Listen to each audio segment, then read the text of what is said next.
Hi everyone, my name is Pradyumn, and today we will be having the PCD of today's Codeforces Div 3 round. We'll discuss the first 7 problems, that is, all 7 problems we'll discuss. But before starting, I would like to tell you about all new TLE CP31 sheet.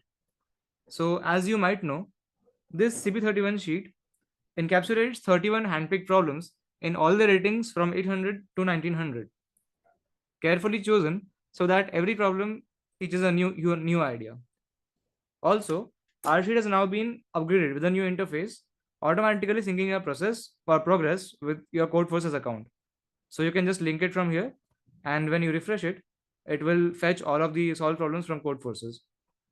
Also, there is a leaderboard that how many problems everyone has solved, so you can compete with your friends there and also see your rank.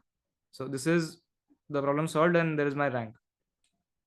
Added to this, every week, 7 to 8 solutions, video solutions will be uploaded to the CP31 sheet. So no more searching for the right problems. The link to this sheet is in the description of this video. So let's get started with the PCD. All right. So this was the first problem of today's PCD, of today's contest, I mean. Natsume Akito has just woken up in a new world and immediately received his first quest.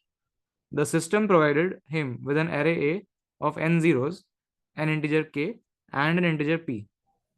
Okay. In one operation, Akito chooses two integers I and x, such that I is from 1 to n and x is from minus p to p, and performs the assignment ai equals to x. Akito is still not fully accustomed to controlling his new body, so help him calculate the minimum number of operations required to make the sum of all elements equal to k. Okay, so the problem is like we have been given an array of n zeros. So initially the array contains n zeros. So like initially, let's say the array is like this. Let's say n equal to 5. So we have 5 zeros. And also we have been given an integer p and an integer k, right? Integer p and integer k. And our aim is to make the sum of all of these elements equal to k. Okay.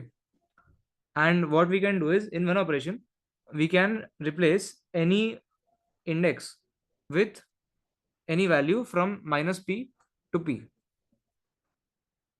In this range, we can choose any value and replace that number with any index. All right. And we have been asked the minimum number of operations to make the sum equal to k. That is the question here. So let's try to look at the samples here. So I'll take a like small sample, or let's say I'll take this one. So n equals to 21 and k, this is k, right? Okay, so k is 100 and p is 10. So n is 21. So just assume that we have 21 brackets here. 21, let like just assume that it's 21 brackets here, 21 dashes, and I want to make sum equals to 100. So k equals to 100. And what I can do is from minus 10 to 10 range, like because p equals to 10, I can replace minus 10 to 10 range at any index. So initially they have all zeros, and I can set any of them to minus from minus 10 to 10. So I want to make 100 sum, right? So of course I will, what I'll do is I'll just replace every zero with a 10. So I'll replace the first 10 zeros with a 10. So 1, 2, 3, 4, 5, 6, 7, 8, 9, 10. So now like I have done 10 operations and all of these numbers are equal to 10. So the sum of the entire array is equal to 100. Like 10 into 10, which is 100. Right? But now what if, let's say we wanted to make k equal to 105 sum. Then what do we do? Then what we could have just done is just put like 10 everywhere. So like first put 10 tens. So 4, 5, 6, 7, 8, 9, and 10. And in the end, like 11th digit, just put 5 here. So the sum is 105. And you have used 11 operations here, right? So that's how you do it. Like you just replace with the maximum value until you can, until you don't have to, right? And in case k is negative, then you can just replace the values with the negative value. So let's say k is equal to minus 55 in this case. Okay. And p was 10, right? So we can replace from minus 10 to 10. Then obviously, since we want the operation to be minimum, then of course we'll replace with minus 10. So this is minus 10, minus 10, minus 10. So 5 times I have done minus 10, and again one time I'll do minus 5. So that's what you can replace with. So like that is the whole solution here. That just try to replace the array elements with the maximum element. And once you are done, like once the remainder sum, like once the remaining sum is less than maximum element, just put that sum. So let's say our p value is p, so we can put from minus p to p, and sum is k. I mean the required sum is k. So what we'll do is, let's say k is positive. Okay, so what we'll do is just put p's here. So I'll put p, then again I'll put p, then again I'll put p, and so on until this sum is not greater than k, right? So let's say I put some x amount of p's here. Okay, so this is px, p into x, and we have to do this until until this is less than or equal to k. So how many times will we put? We'll put x is less than or equal to, like, ceiling function of wait, x is less than or equal to gif of k by p. Right? And now, like, if px is equal to k, like if we were able to make the sum equal to k using just p's, like in case of 100 we were able to make the sum 100 using just tens, then there is no number remaining. So that's why we don't need to do any more operations. But if there is, like, if px is not equal to k, that means, like, for example, in 55, so if we have 55 and I'm placing 10, so I place 5 tens, but still I have only 50 sum, right? The 5 sum is still remaining, so I'll have to put another 5 here, right? So that's why if k is not divisible by p, then we have to add 1 also, and if it is divisible, then the answer is just k by p, right? So basically what my answer is, that if k is not equal to p, I mean if k is not divisible by p, then answer is the gif of k by p plus 1. Otherwise the answer is gif of k by p. So actually this is just like ceiling of k by p, right? It is seal of k by p. Like both of these conditions I can write in one, that this is seal of k by p. Why? Because for example, if I take, let's say we have 7, like k is 7 and p is 2, then the gif of 7 by 2 is 3, right? 7 by 2 gif is 3. But since 7 is not divisible by 2, we'll have to add 1, so this will become 4. So therefore, and like 7 by 2 ceiling is also equal to 4. And in case it was divisible, let's say 6 and 2, like let's say we have k equal to 6 and p equal to 2, then 6 by 2 is 3. 6 by 2 is 3, the gif, and 3 is the answer because it is divisible. So 6 by 2 ka ceiling is also equal to 3. So it works both ways. So that's why I can write this entire condition as the ceiling function of k by p. So this is the answer. But the thing is that this should be less than n, right? Basically, we have only n elements. Like, the catch here is that the array has only n capacity, right? So we can only put n times p in there. We cannot put more than n times. So the maximum sum that we can make is actually n times p. Like, we have n dashes, right? So if we just put p in all of them, then it will be n times p, and we cannot make the sum greater than n times p. So if k is greater than n times p, then print -1. Like -1 means that is not possible. That's the logic of this problem. And this was for k positive, right? This entire thing that I explained was for when k is positive. But when k is negative, you can just make it positive, right? Because the entire thing works both ways. Like whatever you are doing with p, you can just do with minus p, right? Because minus p is also in the range. So you can just solve it as if k was positive. So if k is negative, then just assign k as absolute value of k. Like let's say k was equal to -5, then just solve for 5 and you will get the same answer, right? So that's what the logic of this problem. So is it clear, everyone?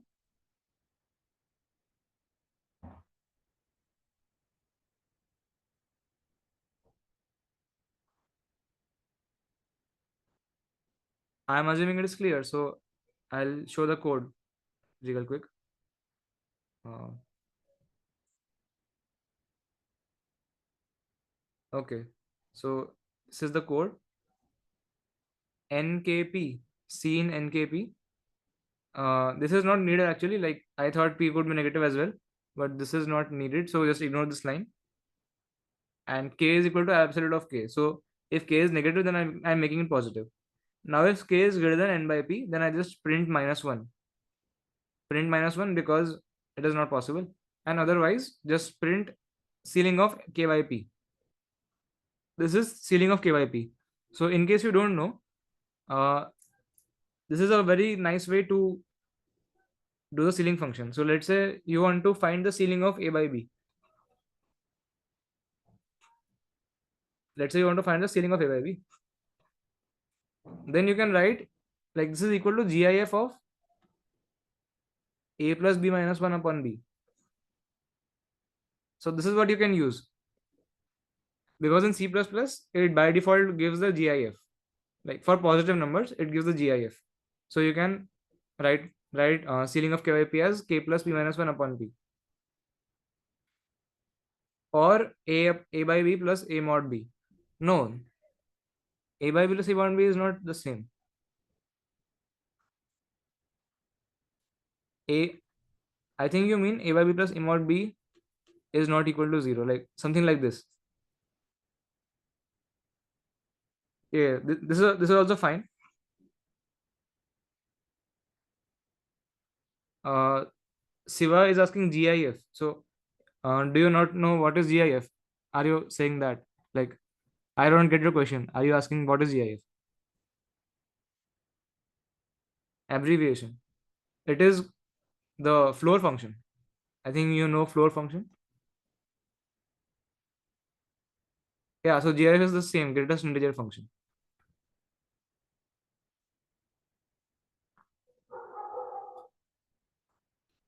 Okay. Okay, so this was the problem A. I'll move on to the problem B.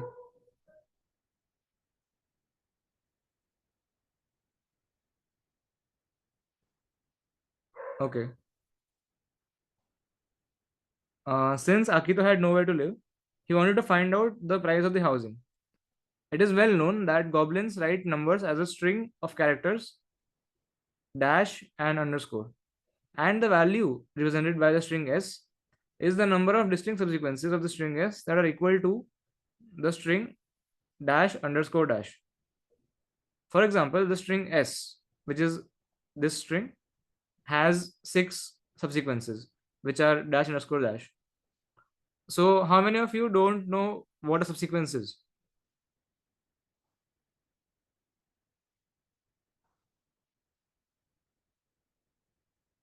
I think everyone would know what a subsequence is. Like it comes in very many problems. So basically, in this problem, the number of the number of subsequences which are equal to this is the score of the string or the value of the string, whatever, like the value of the string. Okay. Initially, the goblins wrote a random string S, but then they realized that they wanted to take as much gold as possible from the traveler. To do this, they asked you to rearrange the characters in the string S so that the value of the number represented by S is maximized. Okay. So basically, our task is that we have been given a string S, which consists of only dash and underscore, right? And we have to rearrange the string such that the value of it is maximum possible. So I'll just explain what is the value of string. So uh, this is like one string. Let's say this, and this. So these are the two strings. This is one string, and the value of this string is the number of sequences such that like number of sequences which are equal to this, right? So what I can take, like, this is one subsequence equal to like dash underscore dash, right? This is one. Then this is second. Okay. Then maybe I can take this, and this. So third. Then I can take this one, and this one. The fourth. And I can take this one, and this one. So fifth. And I can take this one, and this one. So sixth. So therefore, we have six subsequences which are equal to dash underscore dash, right? That's why the value of this string is 6. Okay. All right. So this is how I count. Like, this is how normally you would count, right? That how many subsequences are there for this string, right? But just think about another way of counting. Like, basically, we need dash underscore dash, right? So let's say I fix an underscore. Like, I just count that for every underscore, how many strings it can form. Okay. So let's say that I pick this one. Let's say I take this one, this underscore. So with this underscore, how many can I form? It is basically equal to 3, right? Because I can take this one on the left, and on the right, I can take any one of these three. So this and this, or this and this, or this and this. This is my, like, and in the middle I'll have this, right? So if I have this one in the middle, then the number of subsequences is 3 for this one. And similarly, for this one, then it is also 3, because on the left I can take any one of these 3, and on the right I can take this one. So it is again 3 into 1, which is 3, right? So let's say I have an underscore here. This is an underscore, okay? And here I have some dashes, and here I have some dashes. So this is suppose x dashes, and this is y dashes. So how many number of subsequences is it possible to form using this underscore? Write in the chat.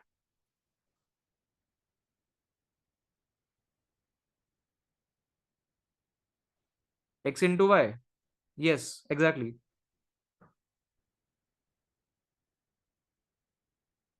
Someone is saying number of dash choose 2. No, that is not right, because that will also take into account, let's say we choose these two, but that is wrong, because that would create a substring subsequence of this, like dash dash underscore. That is not favorable. So we have to choose one from the left and one from the right. Like, on the left, if there are x, and on the right there are y, then I can choose one from the left and one from the right. So it is x to choose on the left and y for the right. So x into y.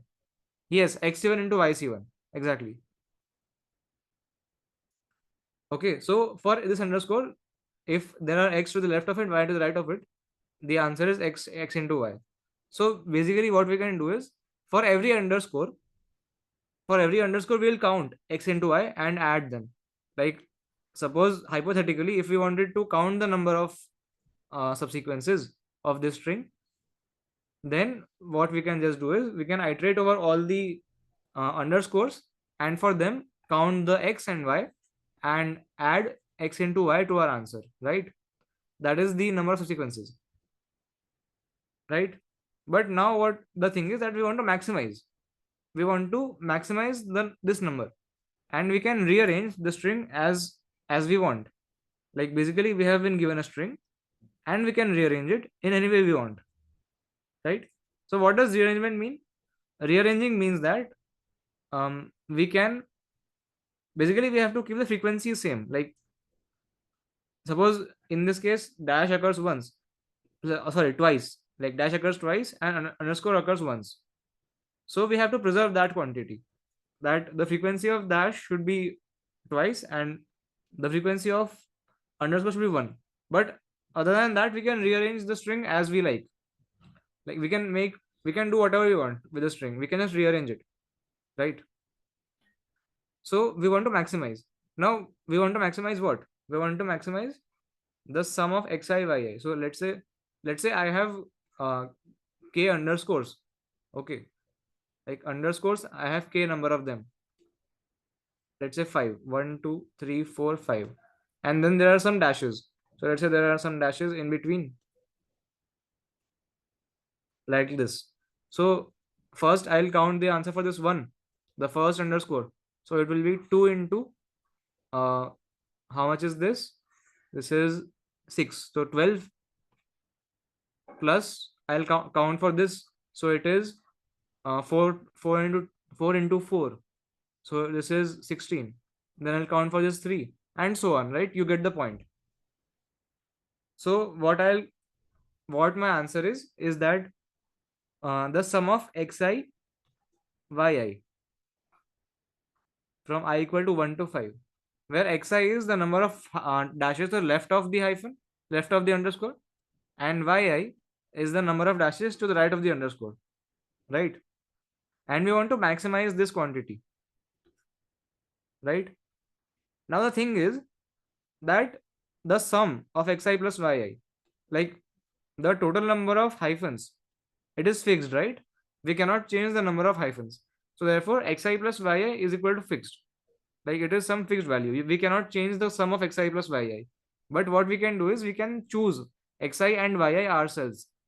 Like let's say we had 6 hyphens. Then we can choose that how many hyphens we want to give to each one. So we could give 2 plus 4. We could give 3 plus 3. We can give 0 plus 6 and so on. But our aim is that we have to maximize this quantity, the product of xi into yi, right? We want to maximize xi into yi. So how will you do that? Like if the sum is constant and we want to maximize the product, so how will you divide the hyphens?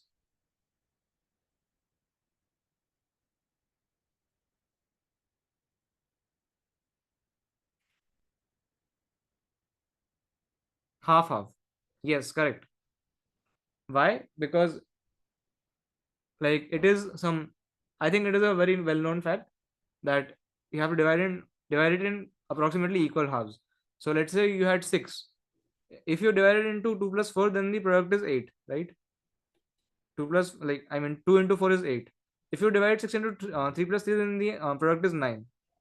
And if 0 plus 6, the answer is 0. And if 1 plus 5, then the answer is 5, the product. So obviously the maximum product comes when we divide it into half, 3 plus 3. But what if it is odd? What if we have 7? Then just divide into 3 and 4. This is the optimal way. That uh, if we have x, then divide it into x by 2 and x by 2.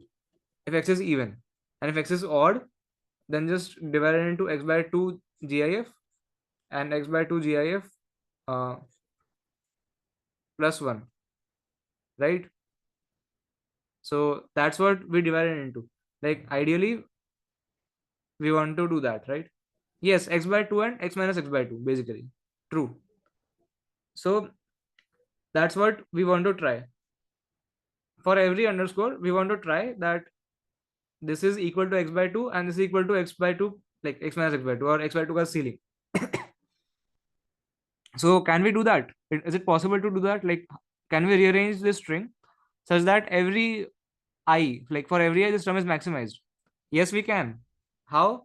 we can just put half of the underscores previously, or sorry, we can put half the dashes first, then we put all of the underscores, how many ever are there, jitne bhi hai, we put all of the underscores here, and the other half of dashes we can put here. So as you can see that for every underscore, half of the dashes are before them. Like, let's say for this underscore, for this one, if I see, half of the dashes are before this underscore and half are after this underscore, and that is the optimal way of partitioning, right? And what is the answer in this case? Like, basically, if we had x underscores, okay, so this is x by 2 gif, and this is the ceiling of x by 2, and let's say we had y underscores. So for each underscore, what is the score? Like, for each underscore, it is x by 2 into the ceiling of x by 2, right? And like, this is for each one underscore, so we multiply it by y. So this is the final score. This is the final score of our string, and this is the maximum possible. We cannot make it more than that, right? So I hope it is clear to everyone. If there is some doubt, you can ask in the logic. So what we have to just do is count the number of underscores and count the number of hyphens, and this is the answer.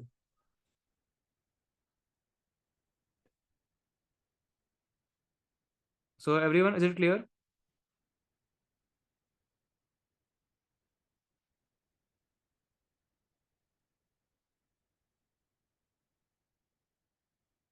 Okay.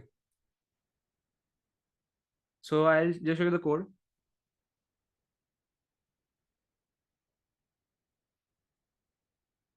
So what I just did is, um, string s int n, c in n comma s. In order to maximize, we are doing count x by 2, right? Yes. Basically, the sum is fixed, right? Like, xi plus yi, this sum is fixed. This is equal to number of hyphens, which I am saying as x. So if I want to maximize the product of xi into yi, I want to maximize this. So I'll divide it into half, x by 2 and x by 2. Okay, so a is equal to count the number of uh, dashes, and b is equal to count the number of underscores. And my answer is a by 2 into a plus 1 by 2, which is the ceiling of a by 2. This is floor of a by 2 into b. So ceiling of x by 2 into floor x by 2 into y. That's what I am written here. Okay. I hope it is clear.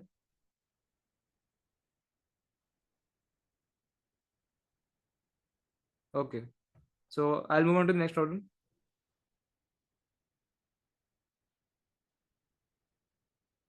Uh, Akito still has nowhere to live, and the price for a small room is everywhere. For this reason, Akito decided to get a job as a bank as a key creator for storages.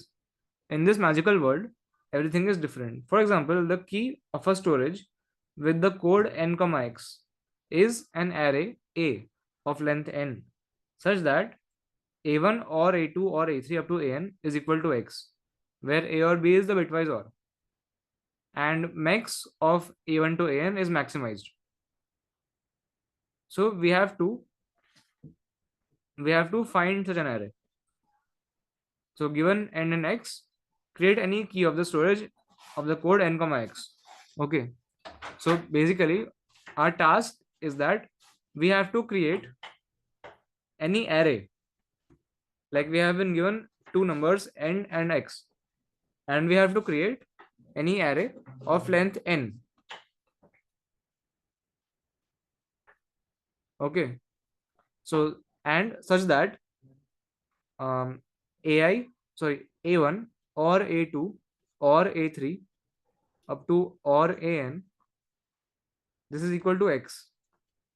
Okay.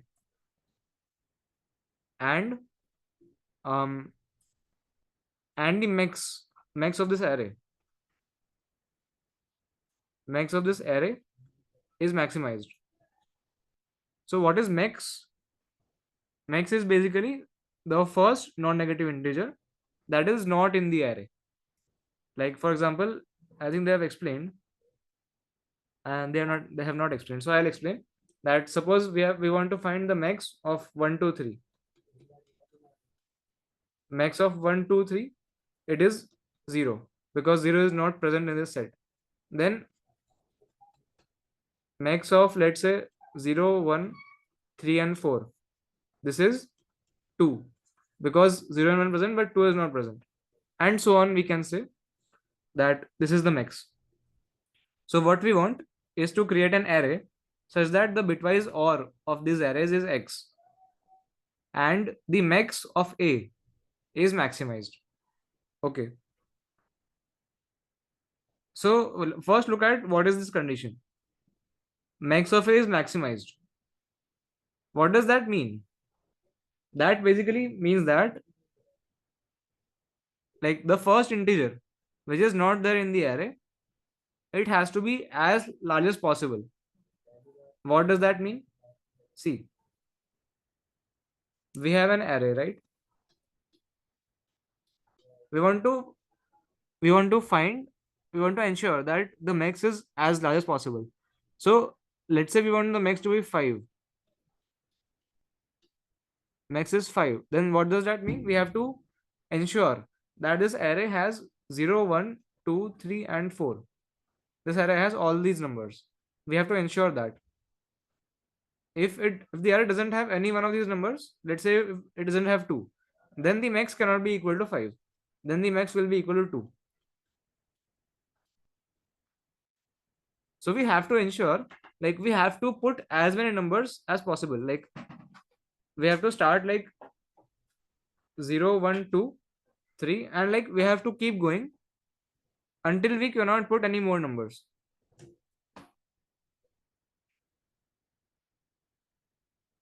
Like, what I mean to say is that if we want to maximize the max, then basically what is the first priority? That we have to put 0 so that the max is not 0. Like, if we don't put 0, then definitely the max will be equal to 0. So to ensure that it is not equal to 0, we have to put 0. Now we have to ensure it is not 1. To ensure it is not 1, we have to put 1. So now the max is 2. If you don't want the max to be 2, then we have to put 2, right? That's what I mean. So that is one condition, that how to maximize the max. But we have another condition, that the bitwise OR of all these elements should be equal to x. Okay. So we have to keep that in mind also. We have to keep that in mind. Basically, what does it mean? What does it mean that the OR of all these elements is x? That means that, okay, first thing, let's say x is something like 10110. Like, this is the bitwise representation of x.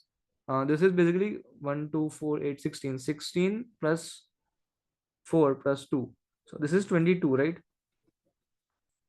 I have written 22 here. So I am saying that, okay, this is x. Just assume that this is x, right? So the thing is that a1 or a2 or a3 up to an or an, what does this mean? Like, if this is equal to x, then what does that mean? That means that in all of these numbers, like this 0th bit and this 3rd bit, like these two bits are 0. In all of these numbers, both of these bits are 0. That's what I can say, right? Because if in any one of these numbers, if one of these bits becomes 1, then definitely it cannot be equal to x, because obviously, right? Because if we are taking OR, then in the result that bit will be 1. Let's say in 0th position, if any number has a bit equal to 1, then in the OR also that bit will be 1, right? So that's why we have to ensure that all of these bits, like all of these numbers, should not have a 1 where there is a 0 in x, right? I think this should be clear that everywhere where we have 0 in x, we cannot have a 1 in AI.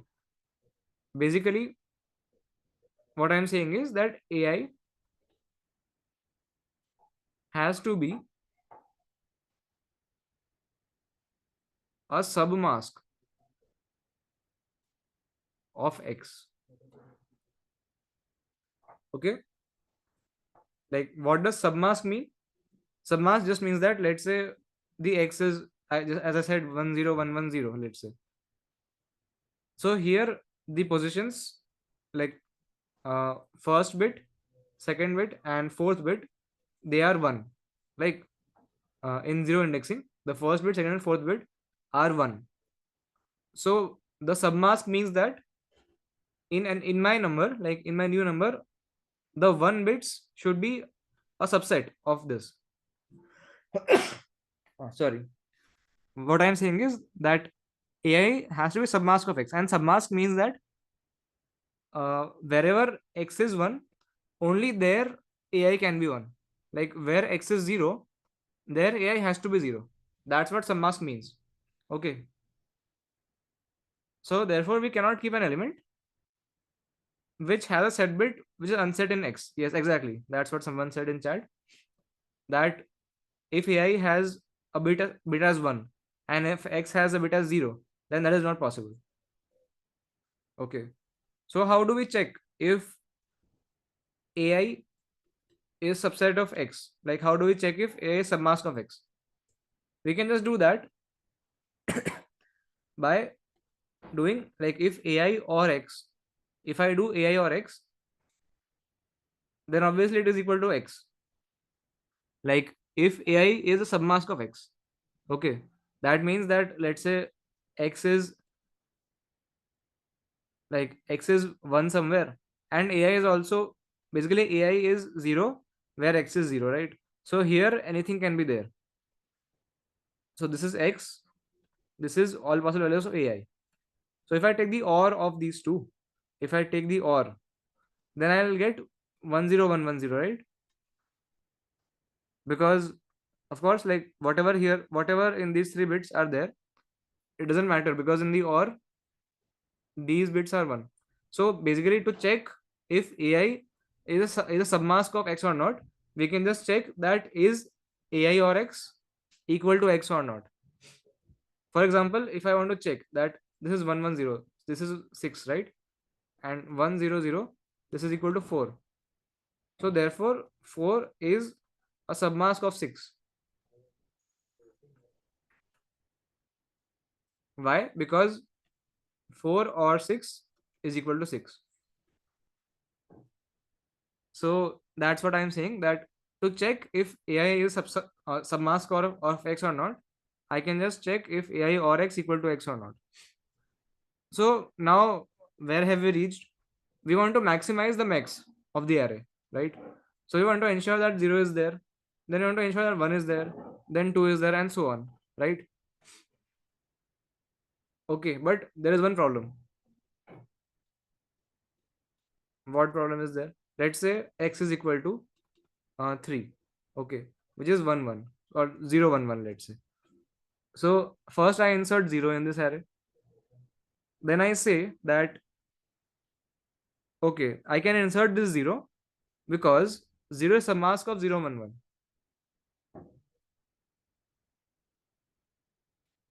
I am saying that, since so the first priority is that we have to put 0 in here, and we can put 0 in here. Why?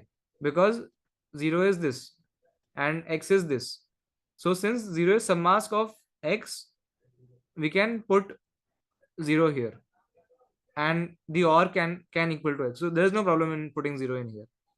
Then if I put 1, I can put 1 because it is 0 0 1, and x is 0 1 1. So 1 is some mask of x. Then similarly I can put 2 as well here, because 2 is 0 1 0, x is 0 1 1. I can put 2. Then I can put 3 as well, Why? Because 3 is 0 1 1, x is 0 1 1. So I can put 3 also in my array. But now I cannot put 4, because if I put 4, then basically 4 is 1 0 0 and 3 x is 0 1 1. So this 4 is not a submask of 3, right? It is not submask of 3. So therefore we cannot put a 4 there in the array, because then the or can never be equal to 3. Like whatever we do with the other numbers, or can never be equal to x, because one of the numbers is submask of x.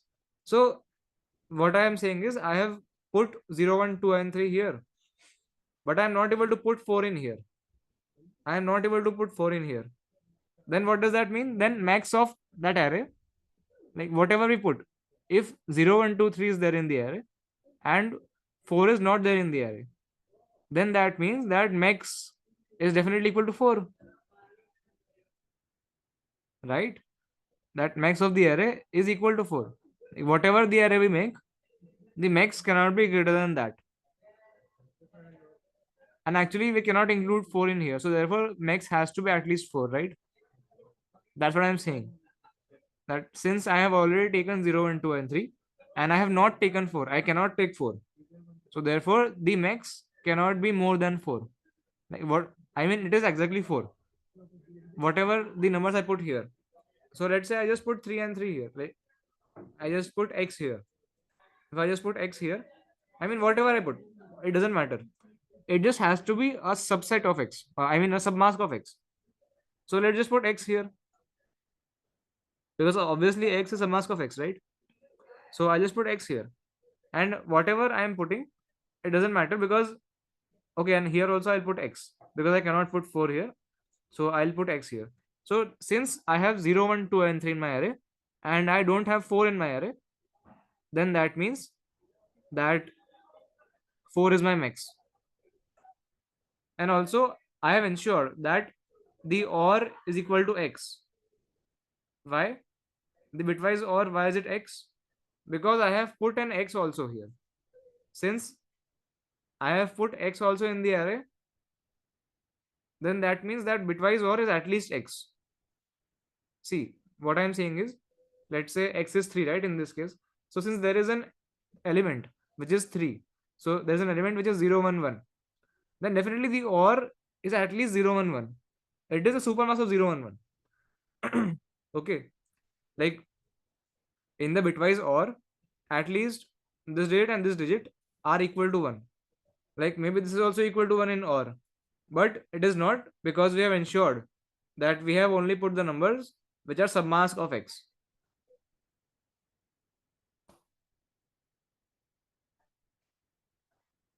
Right? That's what my point is, that okay, I'll summarize quickly, that we are making an array and we have to maximize the max, right? So we'll try to add the elements. So I'll try to add 0, I'll try to add 1, I'll try to add 2. But I can only add an element ai if ai or x is equal to x. Why? Because I want the entire arrays or to be equal to x. So when the first number occurs, which is not a submask of x, like let's say 0 1 2 3 and 4. So if 4 is not submask of x, let's say 4 or x is not equal to x, then that means that we cannot put 4 in here. Then that means the max is definitely equal to 4, and we cannot make it more than 4, because we cannot put 4 in here. Like if we want to make max equal to 5 or 6 or 7, then we definitely need to have 4 in there, but we cannot put 4 in there because it is not a submask of x. So therefore the max is definitely 4, and after that we can just put x's, all x's we can put, to ensure that the bitwise or is x of the entire array. Okay,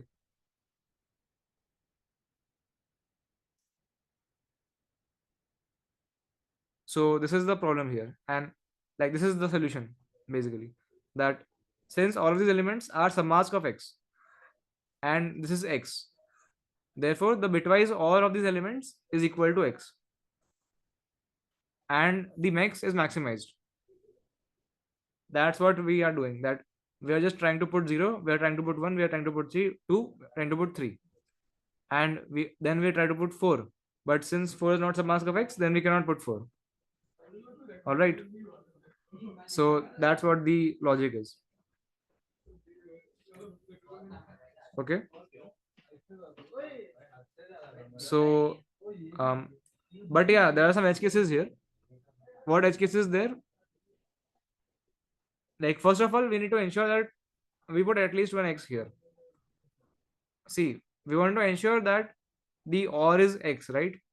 The bitwise OR is x. So what we want to ensure is that, okay, let's say hypothetically, let's say n equals to 3 and x equals to 7. Okay, just take this test case. So what is x? X is 1 1 1 and n is 3, so we want to fill these three. So what we'll do, we'll first place 0 because 0 is submask of 1 1 1. Then we'll place 1 because 0 0 1 is submask of 1 1 1. Then we'll place 2 because 0 1 0 0 1 0 is submask of 1 1 1. So we'll just put these three elements and just enjoy that our max is 3, right? But this is wrong answer. Why? Because the bitwise OR of these elements, these three elements, what is it? It is 0 1 1. It is not equal to 1 1 1. All right. So that's why we have to ensure that we are putting at least one x. Like in this case, we just filled entire array with 0 1 2 3 4 5, like up to 2. We filled entire array. We did not put any x. So we were not ensured that the bitwise OR of this array is x. So therefore, we have to ensure that we have to put at least one x. So what I'll do is I'll do 0, 1, and x. Like I'll do the procedure. Like I'll try to add the elements up to the second last element. Like if I have n equal to 3, then I will add 0. I'll add 1. But here, like basically I'll add to the first n minus 1 elements. I'll do this for the first n minus 1 elements, and the last one I'll keep x. Okay, to ensure that my bitwise OR reaches x. It is not less than x. Okay. So in this case, what I'll do is I'll put 0, 1, and 7. Right? Because we cannot put 0 and 2 because the OR doesn't become 7. So 0, 1, 7, and the max here in this case is 2. We actually cannot make max equal to 3.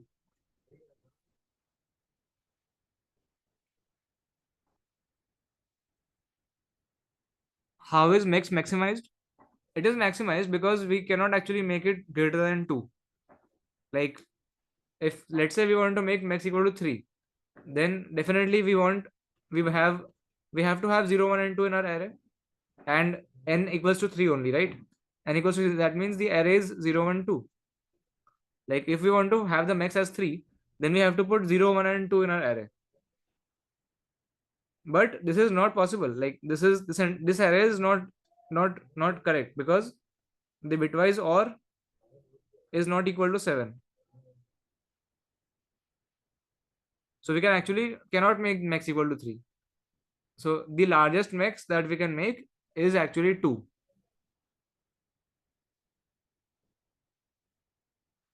So we have to put a 7 in here to ensure that the OR becomes equal to 7. All right. But this thing fails when by default all of the elements OR is coming out to be what we want. Like for example, let's say we have n equals to 5 and x equals to 7. Okay, so we want to put 5 elements. So first we'll try to put 0. We put 0 because it's some mask of 7. Then we put 1, then we put 2, then we put 3. And here I told you that last element should be 7, right? So here we put 7. But actually this is wrong. We actually don't need to put 7 here. We can put 4 here only.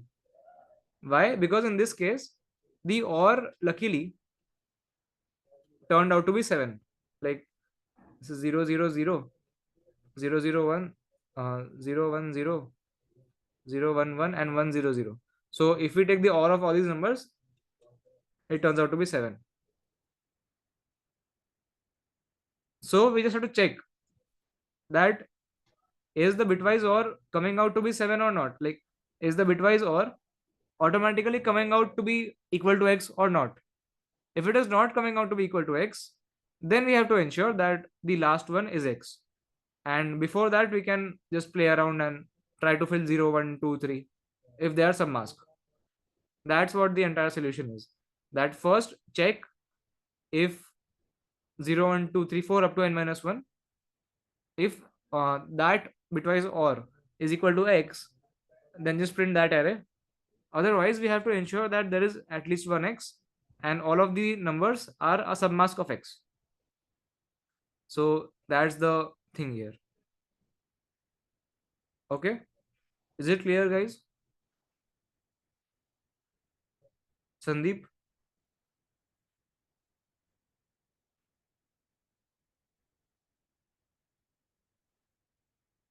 Okay, so I'll show you the code.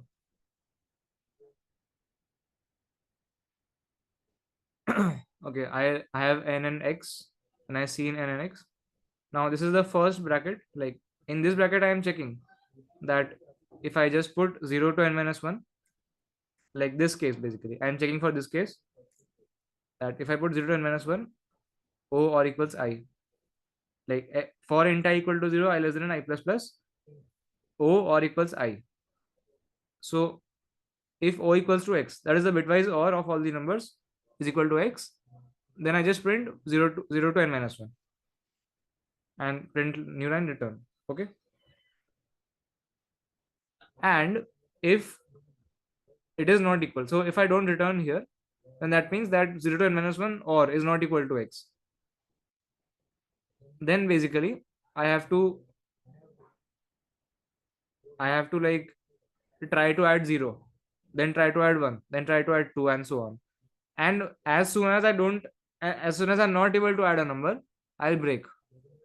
So for I equal to 0, I less than n minus 1, I plus plus. So for the first n minus 1 brackets, n minus 1 blanks, I will try to put I in there. So if O or I or X is equal to X, or I could have just done I or X equal to X. So this is not necessary. Like I have also done the OR with O. That is not necessary. I can just do I or X equal to X. Then ans dot pushback I. And otherwise I'll break. Basically, if I or X equal to X, then I can place it. I can place the I in my array. Otherwise, I cannot place I in my array. So I'll break. Okay. So I have just placed whatever elements I can place in my answer array, and then I have broken. So now for the rest of the elements, like I have basically put 0, 1, 2, and 3, and now this 4 I cannot put. I cannot put 4. So now I have like some blanks. So in these blanks, I'll put x. So while ans dot size is not equal to n, ans dot pushback x. Okay, so that's what I can just do. And then I'll just print my answer vector. So for auto y and ans, see out y. So I just print my vector and print a new line. Okay. So I hope the code is clear.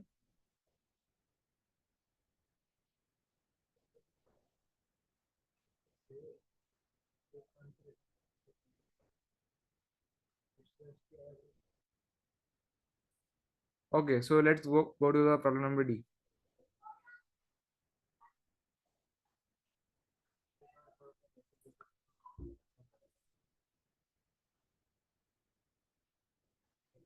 Okay, Sandeep has a doubt. Abhishek, sectum fault. Uh, it is actually sectum error, like it is segmentation fault. Basically, maybe you are trying out of bounds access of an array. out of bounds access, or infinite recursion, like basically stack overflow or like out of bounds access. In mostly in those cases, segmentation fault comes. Sandeep is asking, you said that we push 0 to n minus 1 and check whether it is equal to x or not. And if not, then last element has to be x. Yes, that's what I said. So, what's your doubt?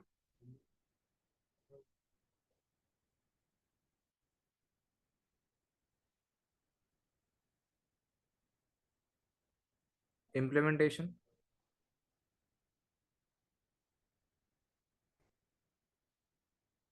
Yeah, so if from 0 to n minus 1, if the or is equal to x, then we can just print that array.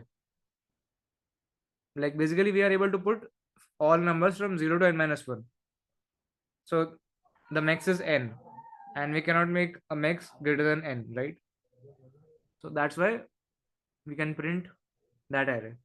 And if the or from 0 to n minus 1 is not equal to x, I did o or I or x in the else part. Yes. Actually, this o or like this o or is not required. You can just do I or x equal to x. Like it doesn't matter because this o is also some mask of x only. So basically, o or x is same as x. O or x is same as x because we have only included some mask right now. So even if you omit this o or, then also it doesn't matter. Both are correct.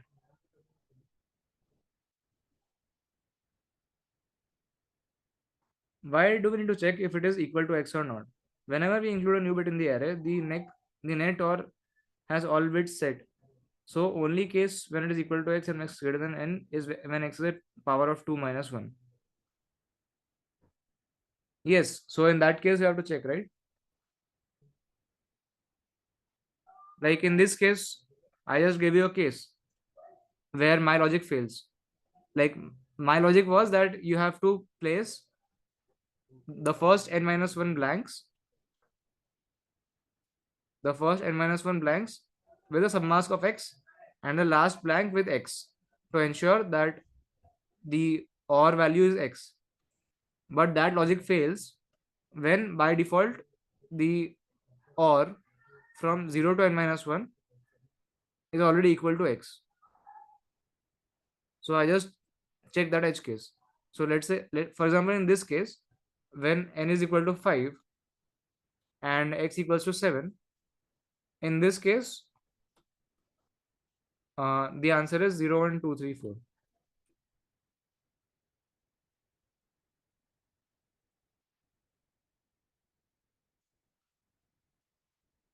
Sandeep is asking, we can also take separate variable to store or from 0 to n minus 1 and check if or equals to x.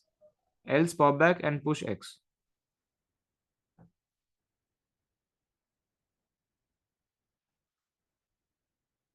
Yes. I mean, no, like from 0 to n minus 1, if the or is not equal to x, then it can happen that you have included a super mask. Like it is not a submask of x.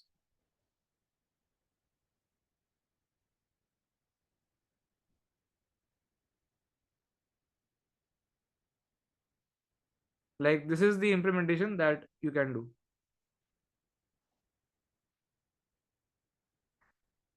Abhishek, you can just ask the code in TLE doubt section. I'll not be able to read the code right now. Like maybe the error is in some other part of your code. Okay, so let's move with D. Okay. In the problem, he was given an array A of length n. He needed to minimize the number of inversions in the array after applying the spell exactly once. The spell was simple. To apply it, Akito had to choose two numbers L and R such that 1 less than equal to L less than equal to N and perform a cyclic shift of the subarray from L to R one position to the left.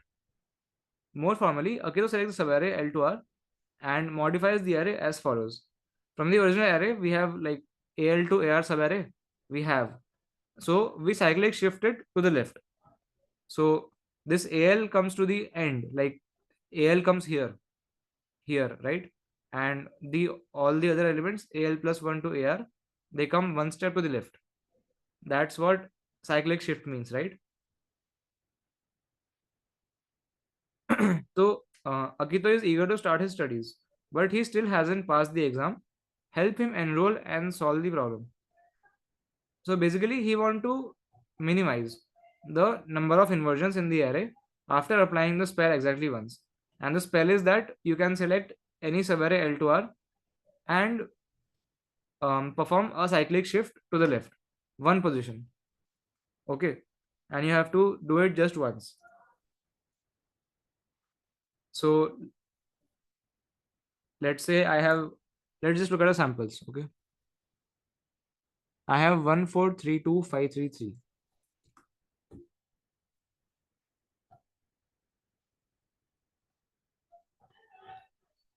Okay, so first of all, how many of you know that what is the meaning of number of inversions? Or how many of you don't know? Like, does anyone want me to explain that?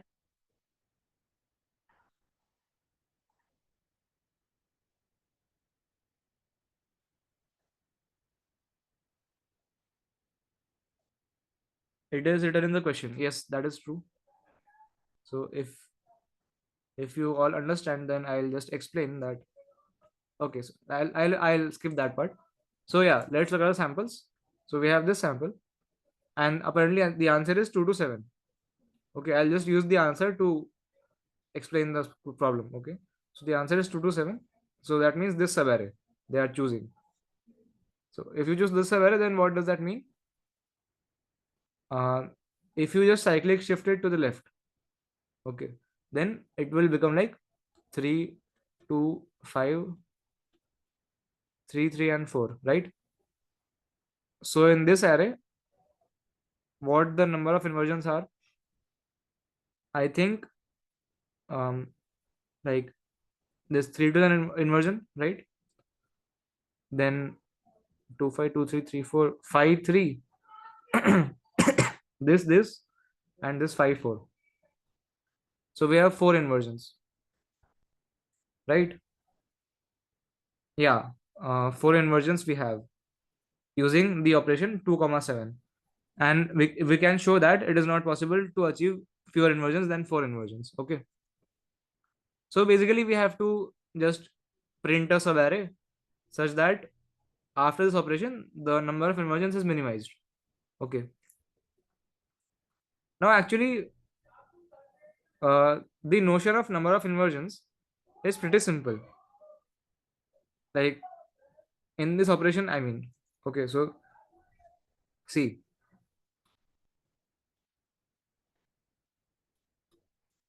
this is our array, suppose, and we choose this subarray and we cyclically shift it to the left. Okay, so what happens? What happens to the inversions? I mean, like initially there were some inversions, right? There were some inversions. So after doing the operation, what happens to them? Like, see, let's say the inversion was between these two elements. Then even after doing this shift, this will remain there. This inversion will remain there, right? It won't be affected at all. Then like this inversion also, it won't be affected. So whatever inversions are there in which like both the elements are outside the subarray which we are choosing, then that inversion won't be affected. So in the number of inversions, like they will still be counted. Okay, and those elements which do not have an inversion between them, they will still don't have an inversion between them, right? So that's not something that would change. Okay, now when I cyclically shift it to the left, then what does happen? What happens that this thing, this thing actually goes here, right? if you can visualize, this is AL and this is AR, right? So my array actually becomes AL plus 1 up to AR and then AL, right? So technically this AL actually has moved after this AR, right? So what I'm saying is, okay, so first of all, I commented that suppose there is an inversion from the two elements of, like, just a minute. Okay, so let's say these two elements have an inversion, so it will remain because they are not affected. The position of these two elements is not affected, so that inversion will remain. Then let's say one element outside this thing and one inside this thing. So let's say this element and this element, they have an inversion currently. Then my claim is that after the operation they will still have an inversion. Why? Because obviously, right? Because if this is A and this is B and A is greater than B, then it is an inversion because A is occurring before B. So even if you cyclically shift the subarray, this B will come here, but still A will be before B. So therefore the inversion will still be there. So that if there are two elements such that one is outside the subarray and one inside the subarray, then also the inversions will still be conserved. They will still be there, whatever they were previously. And let's say the inversion was here and here, then also it will remain. Let's say there was an inversion which did not involve the first element. Okay, so let's say this one and this one had inversion, then also it will still remain. Why? Because now these two elements are like this, like they have just shifted, they have just been shifted to the left, but still their relative order is maintained. Like this element is still before this element, like initially, so the inversion is still maintained. Okay, but the only inversions which are changed are those which are including this L, which are including like this A of L. Basically, suppose there is an inversion which is including this A of L and another element inside this subarray. So let's say we have an inversion which has this element and this element. So let's say this is A and this is B. So since A is before B and it is an inversion, then that means that A is greater than B. Now, when we perform the operation, then what happens? That this A goes after this B, right? Like it goes after that B. So that means that the number of inversions has actually decreased by one. This AB initially was an inversion, but now it is no longer an inversion, right? Okay. But yeah, just notice that if I choose something outside this range, then it doesn't matter because even if this element comes here, it is still before this element. So the relative order does not change, right? So what I'm saying is that okay, all of this element and all of these elements, their relative order changes. Like initially, this AL was before all of these elements, before all of these elements, but now AL has appeared after all of these elements. So if there was not an inversion between those, like let's say this was A and this was B, then if A is less than B, then initially there was no inversion, but now there will be inversion after the operation. So the number of inversions has increased. But let's say this B, like let's say if A was greater than B initially, if A was greater than B, then that means that initially there was an inversion. There was an inversion. But now A has gone after this B, right? So now there is no longer an inversion. Okay. And if A is equal to B, then earlier also there was no inversion, and afterward also there is no inversion. Okay. So do you guys get this? That how the inversions are changing? that only those inversions or only those pairs which are having one L, this L element, and one of the elements from this subarray, only those will be affected. Only those pairs can change the number of inversions in the array. So is that part clear?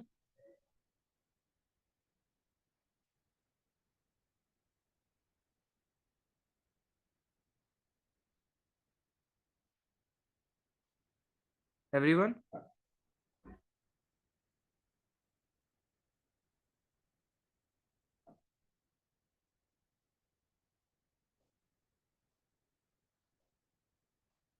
Just put a yes in the chat if you guys understood that part.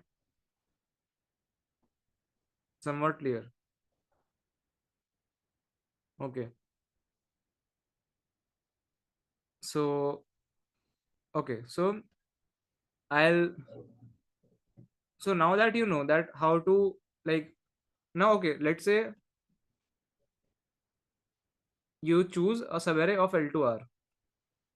Let's say I just give you some numbers: 6, 5, 10, 7, 6, and 3. Okay. And there are some numbers here: 100, 2, 0. Or 0 is not allowed, but 1000. Okay. So let's say you do the operation on this subarray. And that means that this 6 will fly and come here after this 3. So if I ask you that what is the number of changes, number of change, like what is the change in the number of inversions, the delta in inversions, the change means that how many have been added minus how many have gone, right? So initially, okay, this 6 has flied and gone here, right? So initially this 6 and 5 had an inversion, but now they don't. So the number of inversion decreases by 1. It decreases by 1. Earlier, the 6 and 10 did not have an inversion, but now they do. So it increases by 1. Earlier, the 6 and 7 did not have an inversion, but now they do. So it increases by 1. Earlier, this 6 and 6 did not have an inversion, and they still don't have an inversion because they are equal, right? So plus 0. And earlier, these two had an inversion. 6 comma 3 was an inversion. But now that this 6 has flied and gone here, this 6 comma 3 does not have an inversion anymore. So the number of inversions decreases by 1. So the net change in the inversions, it is equal to 0. So if I perform this operation and reverse this subarray, I mean cyclic shift this subarray, then the change in the number of inversions is 0. So what we have to do, we have to minimize the number of inversions, right? We have to minimize the number of inversions. So we have to choose a subarray of this array such that the delta is minimum possible. Okay, like, is that clear? That we have to choose a subarray such that this delta is the minimum possible. Like in this case, let's calculate. Like in the samples, 1432533.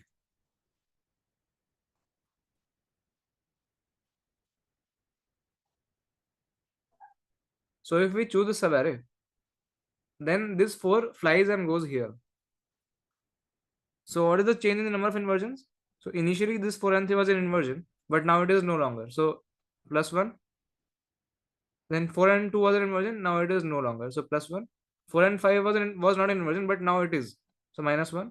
4 and 3 was not, plus 1, and 4 and 3, so plus 1. So plus 1 plus 1 minus 1 plus 1 plus 1. So 3. So delta is equal to 3. That means that initially, like, okay, initially the number of inversions was something. And if I apply this operation, now it has decreased by 3. So like over all the subarrays, we have to like find the maximum decrease. Okay. So what we can just do is we can iterate over all the subarrays, because here the limit of n is up to 4 is 6, right? So we can just iterate over all the subarrays of this array, and we can just check that how much delta each one is giving. So some of you might think that that would be O of n cube, right? Because there are n square subarrays. Like if we have array of length n, we have O of n square subarrays, and to check for each subarray, we'll take O of n time, or O of length of subarray time. So that is O of less than O of n, less than or equal to. So total time complexity is O of n cube. Some of you might think that, right? But efficiently, actually, you can do that. How you can do that is, you can just for every L, let's say you want to calculate the answer for some L. So 1432533.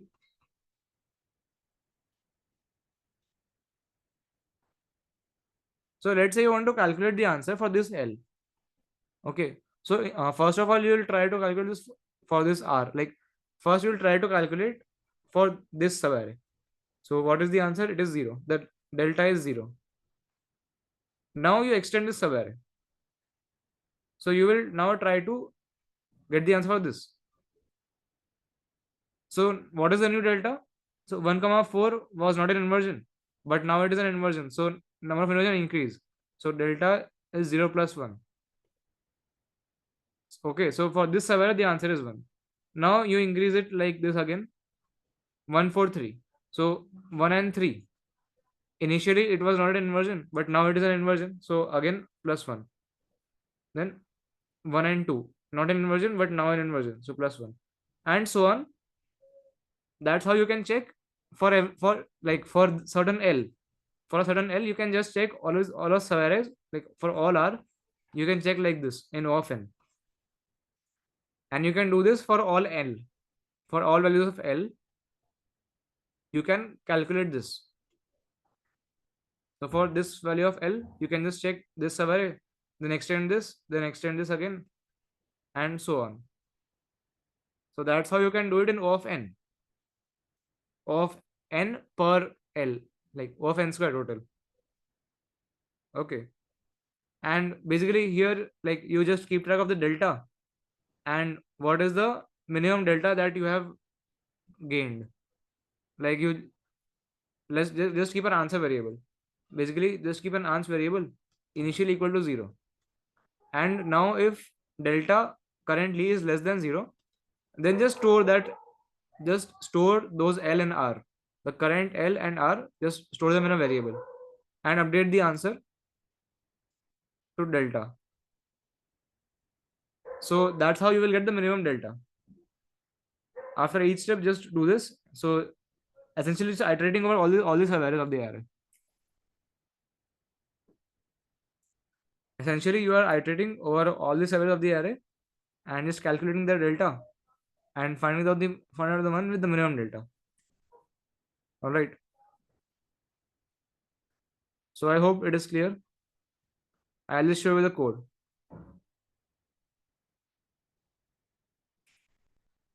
Okay. So I have to take the input lln cn, input the array n, like a comma n. So the array is a in here.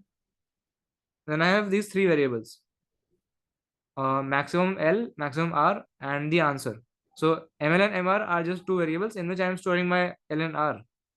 And this ans is the maximum delta or the minimum delta. Okay. Or basically I am storing negative of delta in there. So for L equal to 0, L less than L plus plus. So I am iterating over all the possible L values. And this is a delta. Okay. For R equal to L, R less than N, R plus plus. So if AR is greater than AL, okay, then count minus minus. So what does that mean? That initially there was not an inversion, and after this operation there is an inversion. Else if AR is less than AL, then that means there was an inversion, but after doing this the inversion is gone. So count plus plus, right? So in this step what I have done is I've extended for, like, if I have the answer for this somewhere I have the answer, then to extend it for this 5 also, extend it like this, I have to check this 4 and 5, that whether there was an inversion before or not. So if AR greater than AL, then count minus minus. That because there was not an inversion earlier, but now there is an inversion. So that is not favorable for me. So I count minus minus. And if count is greater than answer, like the current answer, so the current maximum, if count is greater than the current maximum, then ans equals count. ML equals L plus 1, MR equals to R plus 1. I mean, plus 1 because this is in zero based indexing. This is in zero indexing. So I just do plus 1. And then in the end, I just print cout ML, MR. I just print ML and MR. All right.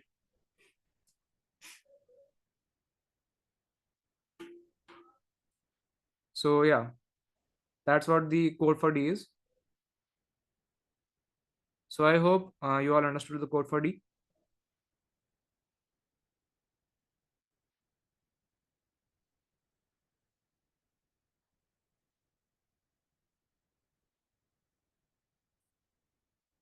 If you have a particular doubt, then you can ask right now.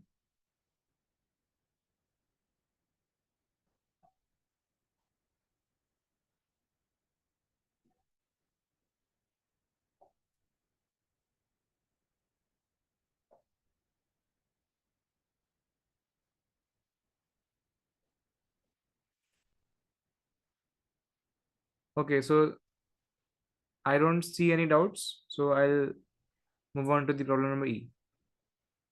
Why ML plus 1 when you are initializing with 1? ML plus 1, I am not doing ML plus 1.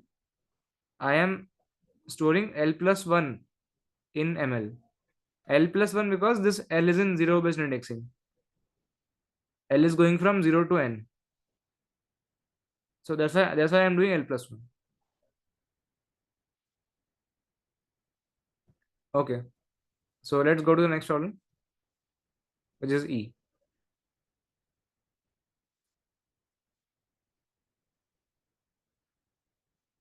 Okay, Akito needs to place n staffs at distinct integer coordinates in the field such that there are exactly k pairs of staffs such that rho ij is equal to dij. So what they are defined, that rho ij is equal to the distance between point I and point j, and dij is basically the absolute value of x minus xb plus y minus yb. So we want to place n staffs at distinct coordinates in the field such that there are exactly k pairs such that this is satisfied. That basically the problem is, like, we have a coordinate plane. Okay,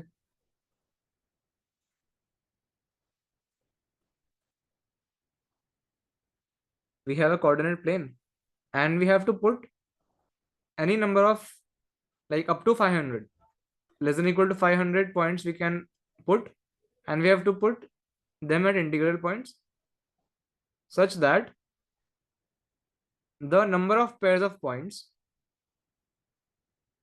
such that d of a comma d of I comma j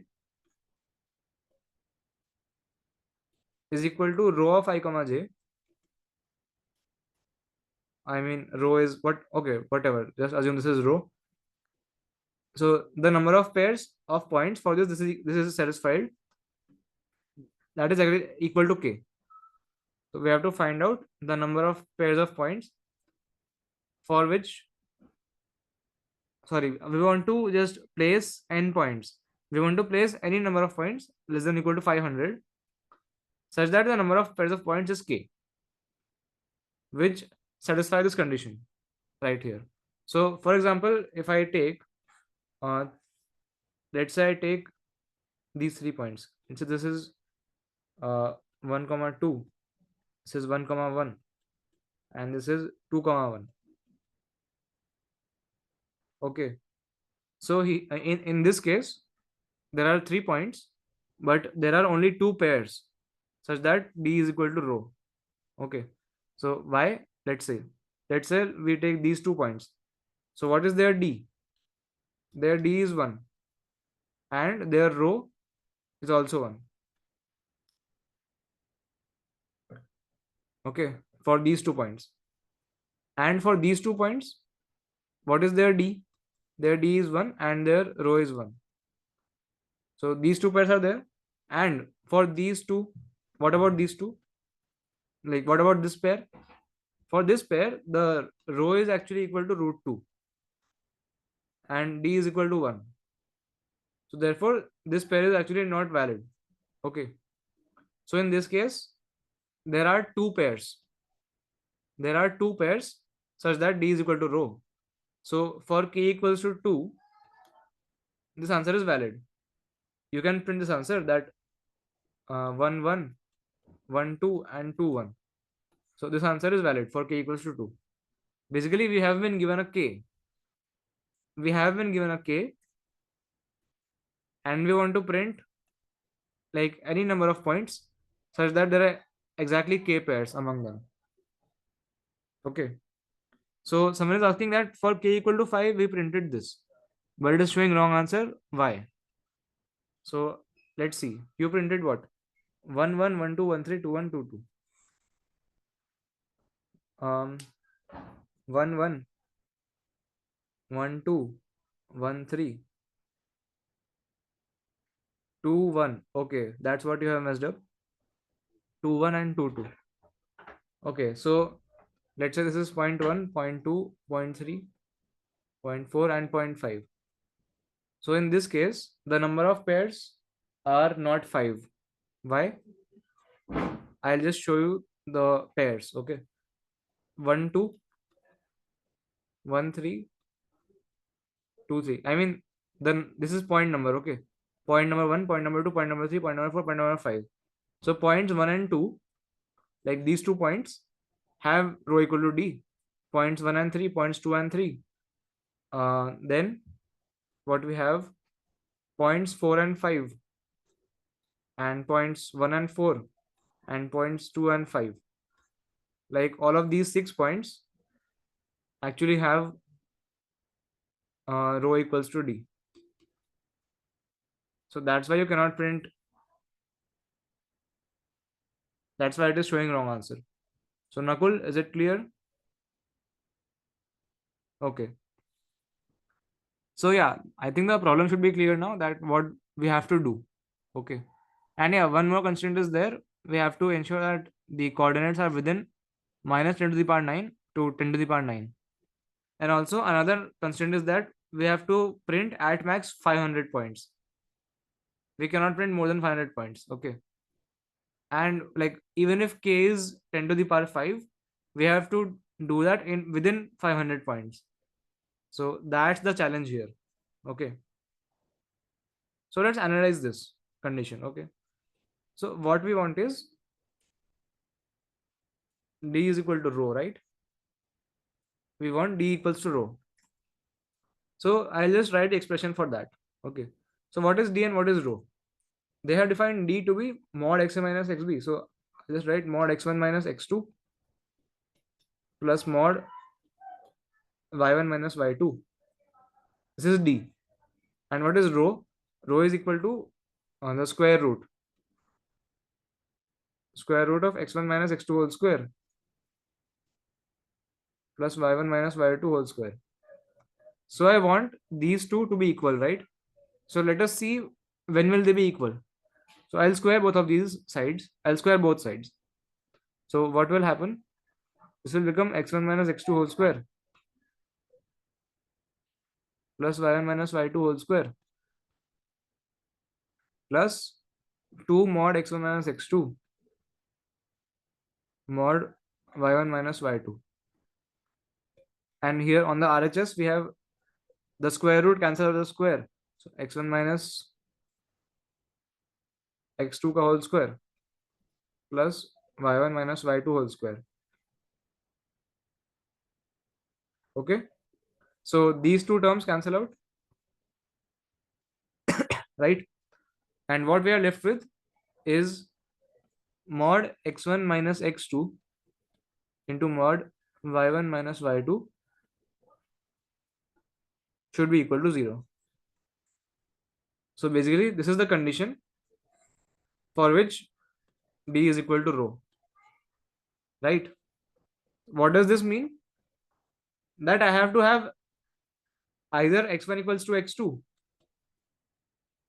or I have to have either y1 equal to y2, or I can have both.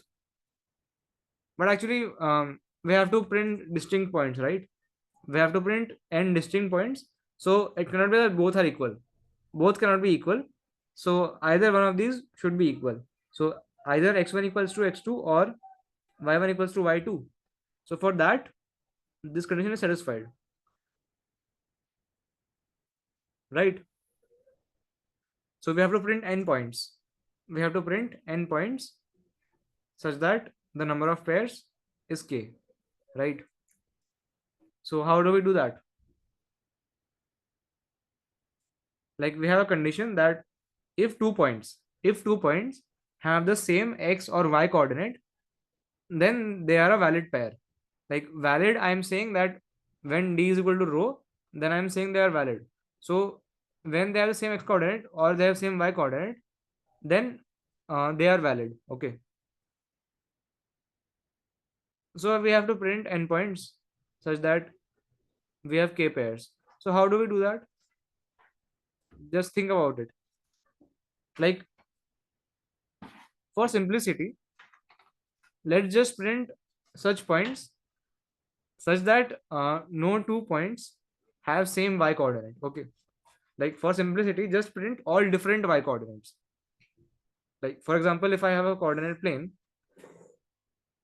then just print all the different y coordinates. So I'll print 0, I'll print 1, I'll print 2, I'll print 3 and 4. Okay, like so on. So I will never print the same y coordinate. Okay, let's assume that.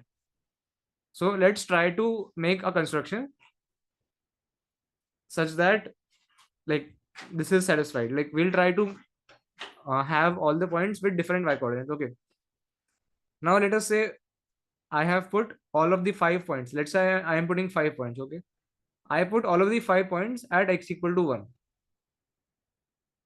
Okay, so I have 1 comma 0, 1 comma 1, 1 comma 2, 1 comma 3 and 1 comma 4. So I have all these 5 points on x equals to 1. So in this case, what is the number of pairs, guys? What is the number of valid pairs? Just write in the chat real quick.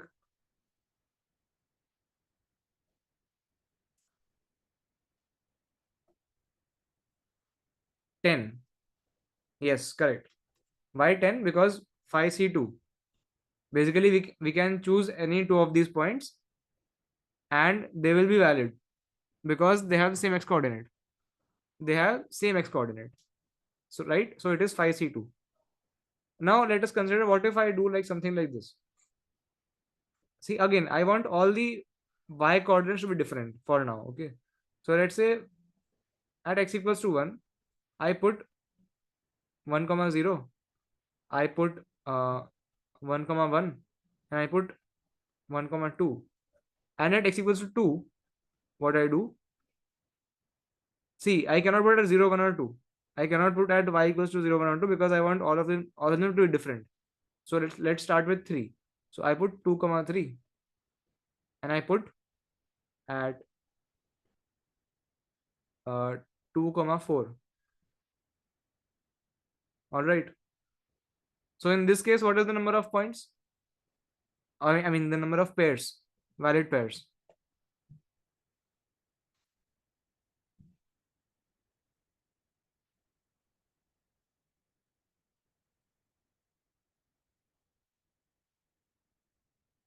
5. Yes, 5 is correct. Why? Because 3c2 plus 2c2, which is 5. Okay. So in general, if I say that, okay, let's say at x equals to 1, I put, let's say I put k1 points.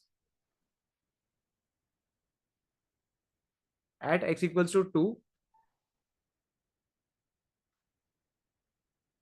at x equals to 2, I put k2 points.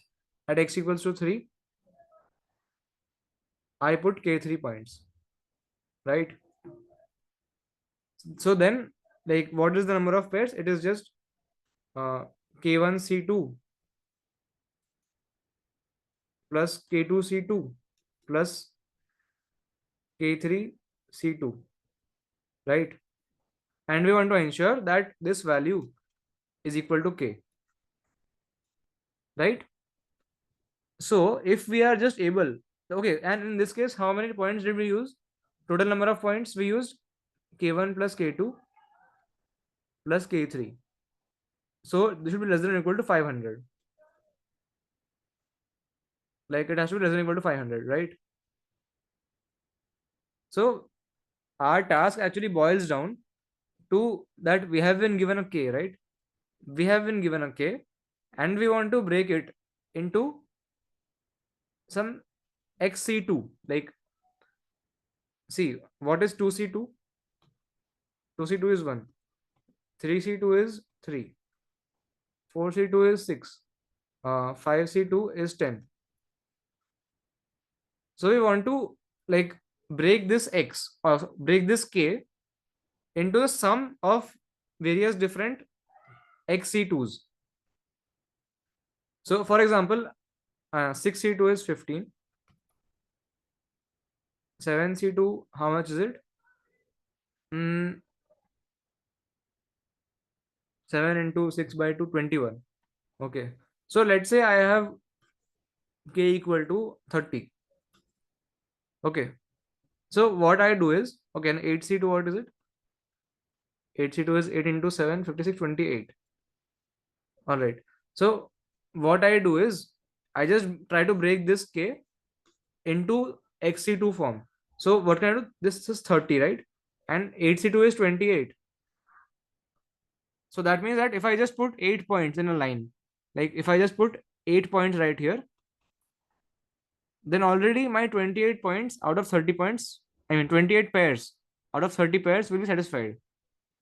So my 28 pairs will already be satisfied. So if I just put 8c2 here, so 8c2 plus the remaining 2, like remaining we have to represent 2 as xc2. So I'll just put 2c2 plus 2c2, like the highest number which is less than the remaining number, right? So what I did was I want to place 30 points, I mean 30 pairs. So I just checked that what is the highest number of the form xc2 which is less than 30. So it is 28, right? So I just put 28 here, and now I have remaining with 2. So just 1 minute, guys.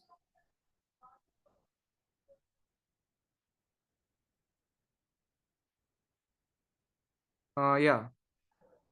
So what I was saying is I have 2 remaining. So again, I'll try to write 2 as xc2 plus xc2. So xc2, the highest number which is less than 2 is 1. So I'll try to make it 2c2 plus 2c2. So I can do it for any number. Like, let's say 100. Okay. Let's say k equals 100 I have been given. So how can I do that? So first of all, I'll just try to compute more values of this xc2. So 9c2 is 9 into 36, 9 into 8, 36. Then 10c2 is 9 into 5, 45. 11c2 is 11 into 10 by 2, 55. Okay, I think a pattern is there. 8, 9, 10. So 60, 66, 78, 12, 13. So 91. Okay, 91, and then we have 105. Okay, so 12c2, 13c2. 14c2 and 15c2. Okay. So I want to break this 100 into sum of xc2. So what I'll just do is I'll find the highest xc2 value less than 100. So what is it? It is 91. So 91 plus I have 9 remaining, right? So again 9 I'll break. For 9 I'll find the highest value, which is 6. So I'll break 91 plus 6 plus I have 3 remaining. And again 3 is just like a 3c2 form. So this essentially is equal to 14c2 plus 6 is 4c2 plus 3 is just 3c2. So what I can just do is I can place the points like that. How? I'll just at x equal to 1, I'll place 14 points. So 0, 1, 2, 3, 4, 5 up to 14. Up to 13, I mean. 1, comma 13. Then at x equals to 2, I'll place 4 points. But I'll start from 14 to ensure that my y coordinate is not same. Because let's say I put it here, then this pair is also counted. Like this is over counting, right? So I'll start y from 14. So 2 comma 14, 2 comma 15, 16, 17. So 4 points here, and then 3 points I'll put here. So 18, 9 and 20. So in total I just used 21 points to make 100 pairs. And this works like because even if you have the worst case, like even if you have 10 to the power 5, like basically I tried to run this algorithm for every number, like for every number from 0 to 1e5 I just ran my algorithm, and like the number of points did not exceed 500. Like intuitively it should work, right? Because I'm trying to choose the highest value which is less than k. So like see, if you just choose 3, if you choose like if you put 3 points, then you get 6 pairs. But let's say you choose you put 10 points, then how many pairs you get? 10 into 9, 45 pairs you get. So basically the higher number of points you put in one line, the higher the yield, like the higher number of higher ratio you get, right? So that's why I try to put the highest, and that's why it works, that it takes less than 500 points to place it like this. Okay, so I think it should be clear.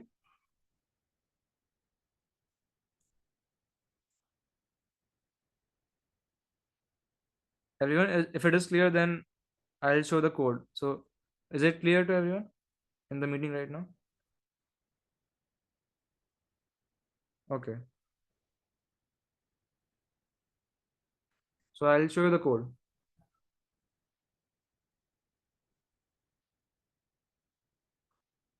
Okay, yeah, so to find the highest NC2 type number, I just use binary search on answer. Binary search from 0 to 500. I just did binary search. So this func actually returns the highest NC2. So the highest x for which xc2 is less than or equal to k, it returns that x. So L equal to 0, R equal to 500, and this k. So k value, the the limit, okay? While L less than R, mid is equal to L plus 1 by 2. If mid into mid minus 1 by 2 is greater than k, then R equals to mid minus 1, otherwise L equals to mid. So I'm just doing binary search on answer to find the highest number which is less than k of the form xc2. So return L. Okay. Now in the solve function, what I'm doing is I'm taking the input of k, and I'm maintaining two counters, x and y counter. Okay. So count x starts with 0 and count y starts with 0. So count x, count y is just what is the next point I have to place. Okay. And this is my answer vector. So while k means while I have more pairs to create, while k is greater than 0,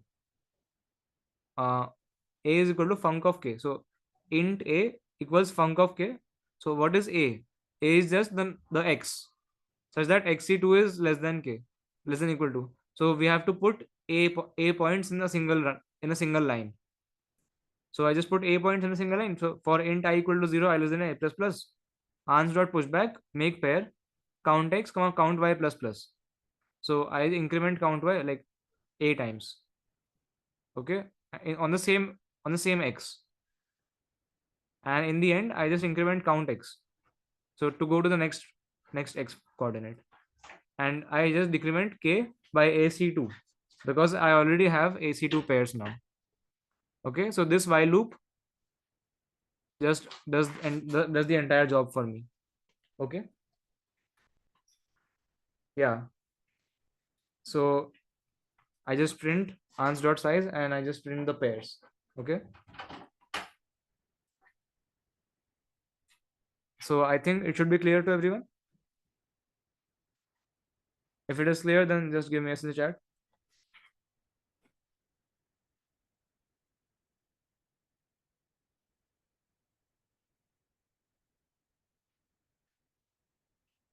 Okay, so I'll move on to the problem number F.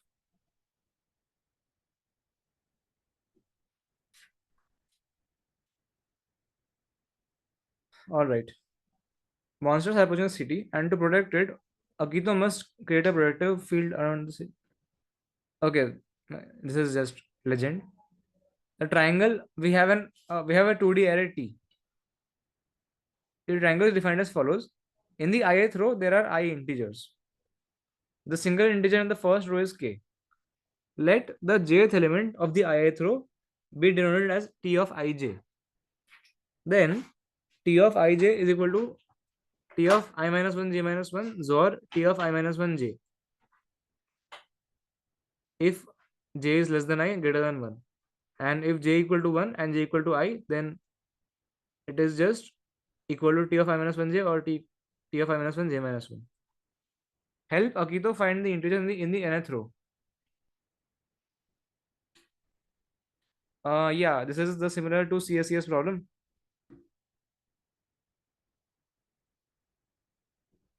Correct. Help Akito find the integers. Actually, in the CSCS one, we have to do the reverse. Like we have been given the array, we have been given the nth row, and we have to find the topmost element, right? That's the problem on CSCS, right? If I remember correctly.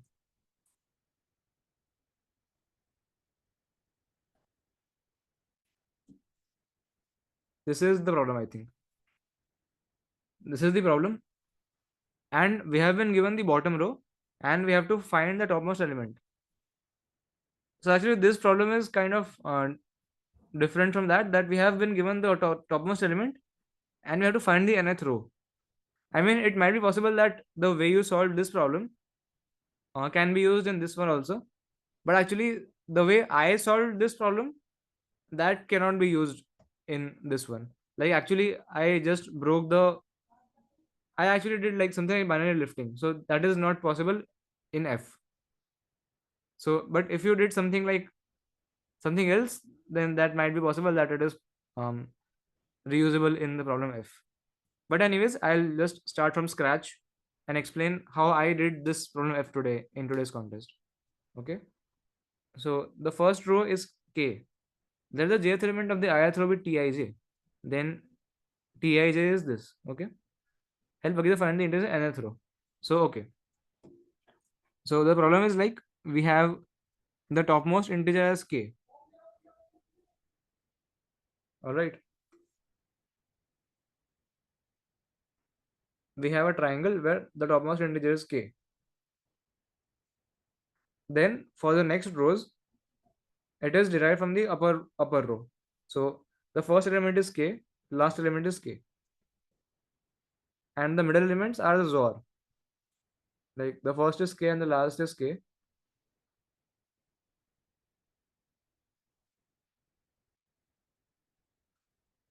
And yeah, this middle element is XOR of these two. So this one and this one, the XOR of these two elements is the middle element. Then in the fourth row, this is K and K. and this is the XOR of 0 and k. So it is just k, right? And this element is the XOR of this k and 0, so it is again just k.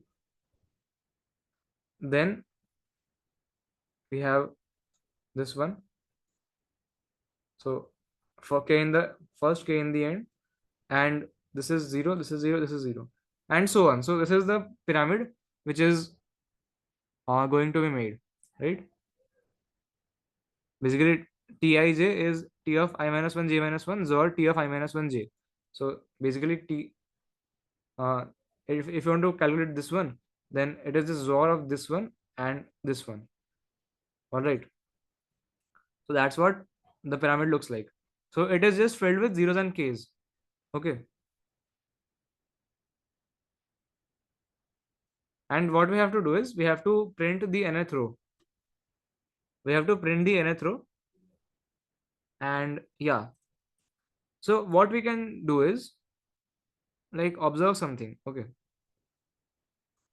So do you guys know that this XOR operation is actually addition modulo 2?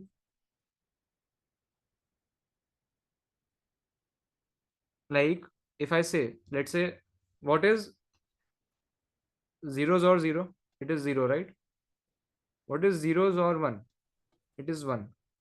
What is 1 XOR 0? It is 1. And what is 1 XOR 1? It is 0.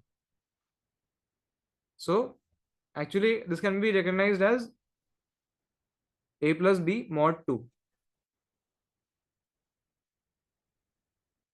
Why? Because 0 plus 0 is 0, 0 plus 1 is 1, 1 plus 0 is 1, and 1 plus 1 is 2, which is 0 mod 2. Right? So actually this XOR is actually just addition modulo 2. So let's say we denote even by 0. Let's say we denote even numbers by 0 and odd numbers by 1. Then if you do even plus odd, that means 0 XOR 1, then you will get 1, even plus odd. If you do odd plus odd, that is 1 XOR 1, you will get 1. If you do even plus even, that is 0 XOR 0, you will get 0. And if you get, like if you do odd plus even, then 1 XOR 0, so which is, sorry, 1 XOR 1 is 0, my bad. So odd plus odd is even. So that's what I am trying to say, that XOR actually can be represented like addition modulo 2. Lucas theorem, I don't know what Lucas theorem is, but I'm pretty, like I have heard of it, but I think it is not that. Like this is just an idea. This is not a theorem. Like even plus even is even, odd plus odd is odd. So you can regard even by 0 and odd by 1. And like this makes sense, right? That XOR is just addition of even or odd. So like if even odd odd gives even, and odd odd, like odd even or even odd gives odd. So like does this make sense that I am thinking of XOR as like addition modulo 2?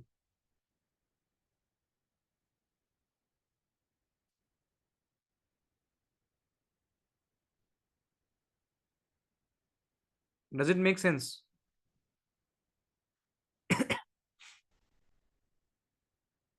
Yes. So here actually they have given a XOR operation, right? So I can actually try to replace this with an addition operation. How? Like see, let's say I want, okay, first of all we observe that the final grid will contain only zeros and k's, right? Either 0 or k, correct?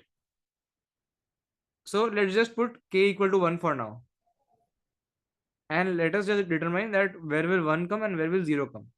All right. So I'll again make the pyramid. So let's put 1 here. Now the next one will be 1 1. The next one will be 1 0 1, because they are taking XOR.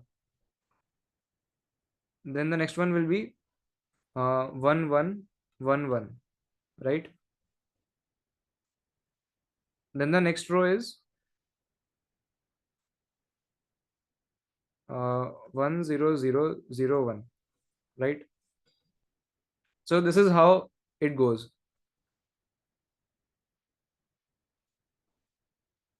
1 1 0 0 1 1, right?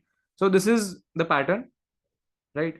So if I do XOR, like, this is what happens if I do XOR. That basically, to find this 0, I am taking this, I am taking this, and I am taking their XOR. So since 1 XOR 1 is equal to 0, I am writing 0 in here. So essentially what I am doing is I am adding modulo 2. I am just doing 1 plus 1 mod 2, and that is 0. That's why I am writing 0 here. But what if I don't take the mod? Like, think about it. What if I don't take the mod? Like, I just add. Let's say this is 1. This is 1 1. Now what will this become? 1 1, and here this is not 0. I won't take the mod. I'll just write 2 in here. So this will become 2. And again in here also I won't take the mod. So this is 1 1 and 3. Then this becomes 1 4 6 4 1. So is this familiar? Is the pattern familiar to you all? Like 1 5 10 10 5 1. So what I am doing is I am, like, instead of taking XOR, which is addition modulo 2, I am just adding. I am not taking the mod. So yes, it is Pascal's triangle. Like 1 1 1 1 1 1 2 1 1 3 3 1 1 1 4 6 4 1 1 5 10 10 5 1. So this is Pascal's triangle actually, because the operation is the same. That uh, NCR, like, NCR equals to NC n minus 1 CR minus 1 plus n minus 1 CR. So, like, since the operation is the same, except there's a XOR here, that's why we get a Pascal's triangle. If we don't take the mod, like, if 1 XOR 1, I write at 0. I write 0 because I'm taking the mod with 2. But if I don't take the mod with 2, then 1 plus 1 is just 2 simply. So if I don't take the mod, then this triangle will be there, right? So if you just observe that when will there be a 0 in this grid? Like, it is filled with zeros and ones, right? Ones or zeros.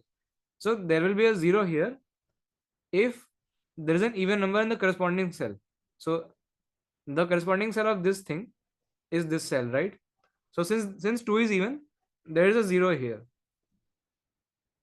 And since this 3 is odd, there is 1 in this cells.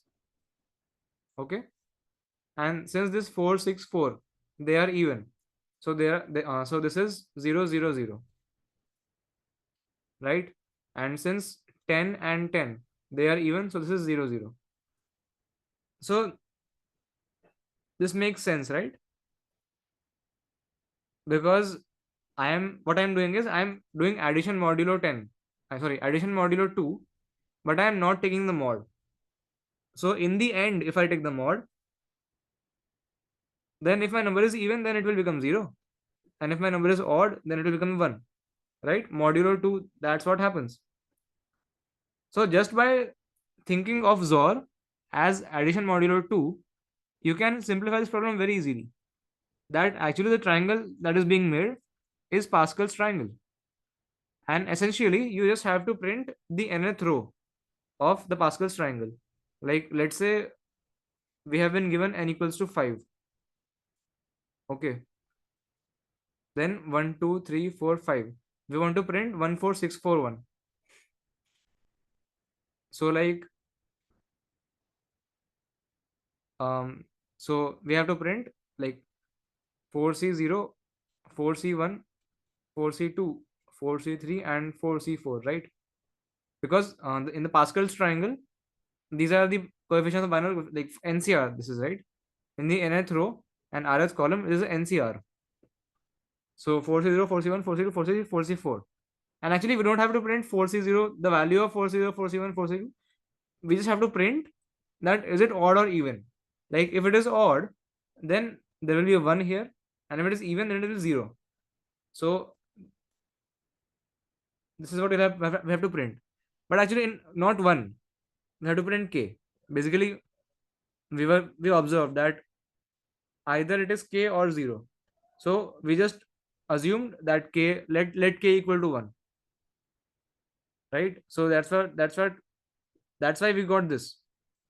So wherever there is odd number, we just print k, and wherever NCR is even, we just print 0. And that's why it becomes very easy that given some n, like in this case n was 5, right? N was 5, so we had to print 4C0 up to 4C4. So given some n, we just have to check that is n minus 1 C0, n minus 1 C1, n minus 2 C2 up to n minus 1, sorry, n minus 1 C2, n minus 1 C, n minus 1. All of these numbers, like, are they even or odd? If they are odd, then we print k, and if they are even, then we print 0. But now, how to check if they are odd or even? How to check that? That is a very good question. That how would we check if NCR for some n and r is NCR even or odd?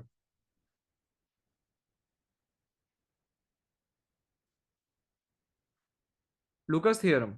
So what is Lucas theorem? I don't know that. Uh,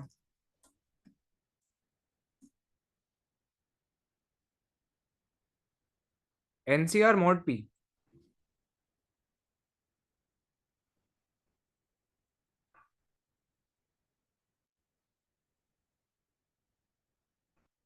So what is the complexity of this?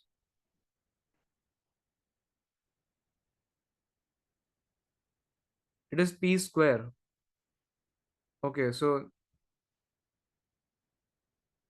yeah, like this can be done, but I did not know about this theorem. So there is an easier method to check if, like, okay, you can use Lucas theorem and take p is equal to 2. So in O of p square time, you can, like, O of 4, you can check if the, like, if it is 0, then the output will be 0, and if it is 1, then your output is k. So yeah, you can use Lucas theorem for that, but I did not use that. I had another method in mind. So I'll just show you my method, that way how to check if NCR is even or odd. Okay. So what is NCR? Basically, if we just find the power of 2, so the 2 ki power alpha. So if we just find this alpha in NCR, then we can comment on whether it is even or odd, right? Because if alpha is equal to 0, then it is odd. And if alpha is greater than 0, then it is even, right? So we just have to calculate the value of alpha. So calculate the value of the what the power of 2 is in NCR. So how to calculate that? What we can just do is, NCR is what? NCR is n factorial upon n minus r factorial into r factorial, right? So in this thing, we have to calculate the power of 2, and that is actually like taught in JE's curriculum. So maybe you know, maybe you don't. So I'll just explain that. How you do it is that, okay, before doing this, just we'll try to calculate the power of 2 in n factorial. Okay, in n factorial, power of 2.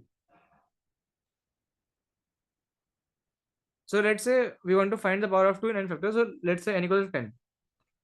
So in 10 factorial, we want to find the power of 2. So what is 10 factorial? This is equal to 1 into 2 into 3 up to 10, right? So all the even numbers, they give 1, 2. So this 2 gives a 2. This 4 gives a 2 in the power, and 10 gives a 2. So there are 5 even numbers.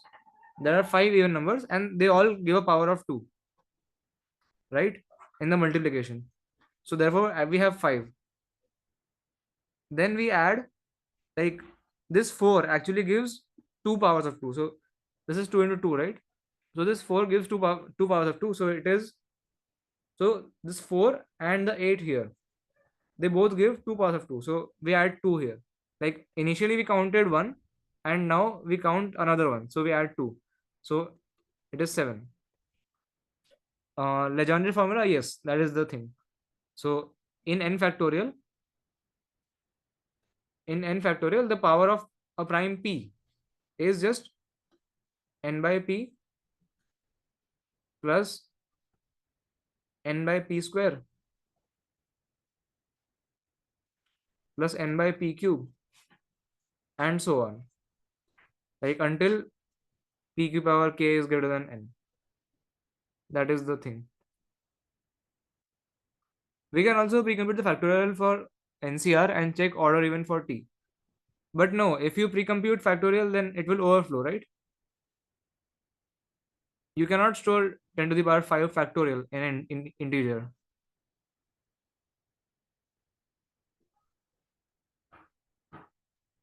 So that's why you cannot pre-compute the factorials. Like that's why it won't work. Yeah. So okay, so in n factorial, the power of 2 is this by legendary formula, and you can calculate this in O of log n time. Like just keep dividing it by n. So how to do this? Like while n greater than 0, answer plus equals n by p, and n divide equals p.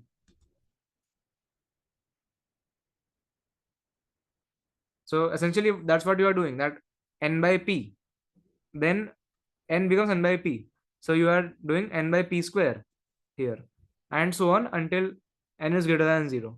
So this is the function where you can do this, and it will just take O of log n to the base p time, right? Because after every iteration you are dividing n by p. So yeah, that's how you can calculate the power of 2 in n factorial. And to calculate in NCR, just calculate the power of 2 in n factorial, in n minus r factorial, and in r factorial. So let's say this is the power of 2 in n factorial is k1, and in this one is k2, and in this one it is k3. Then the net power in NCR, it would just be k1 minus k2 minus k3. So if this is equal to 0,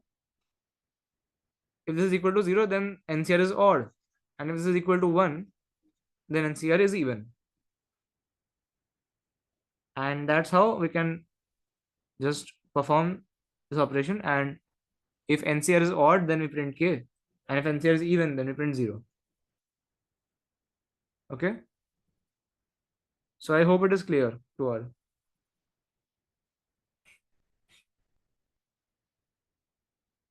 Yes, all right. So I'll show the code.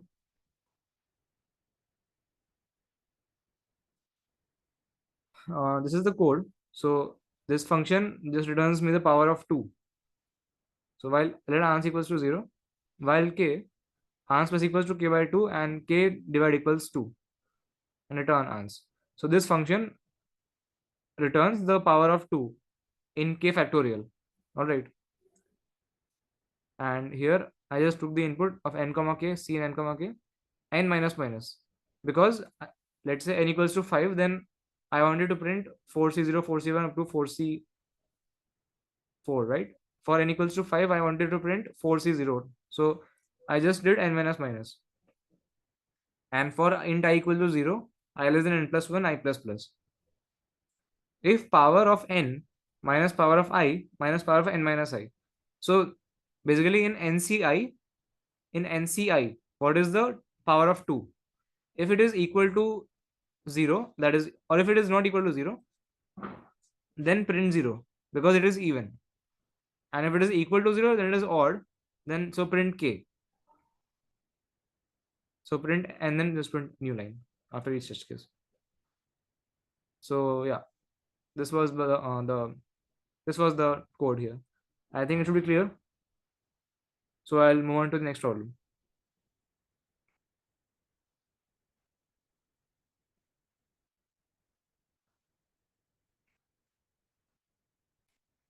Okay. So this was the last problem of today's. What is the expected rating of G? Like I I think up 2000 or something maybe. Let's see. It is 2200 apparently. I mean, there is just one simple idea, and after that it is pretty easy. Like maybe this is overrated because it is G. Yeah, Div 3 class is overrated because many people don't try it. I think it should be around 2000, 2000 something. Like there is one problem which is 1700 on code forces, and this problem uses the same idea as that problem. But anyways, so I'll explain the problem now. Okay, so this is just legend. Anyways, so yeah, the problem says that rev n comma p is the following procedure. Write the number n in base p. Let this representation be n. Like let this be l n l minus 1 up to n naught. So basically you write n in base p. Okay.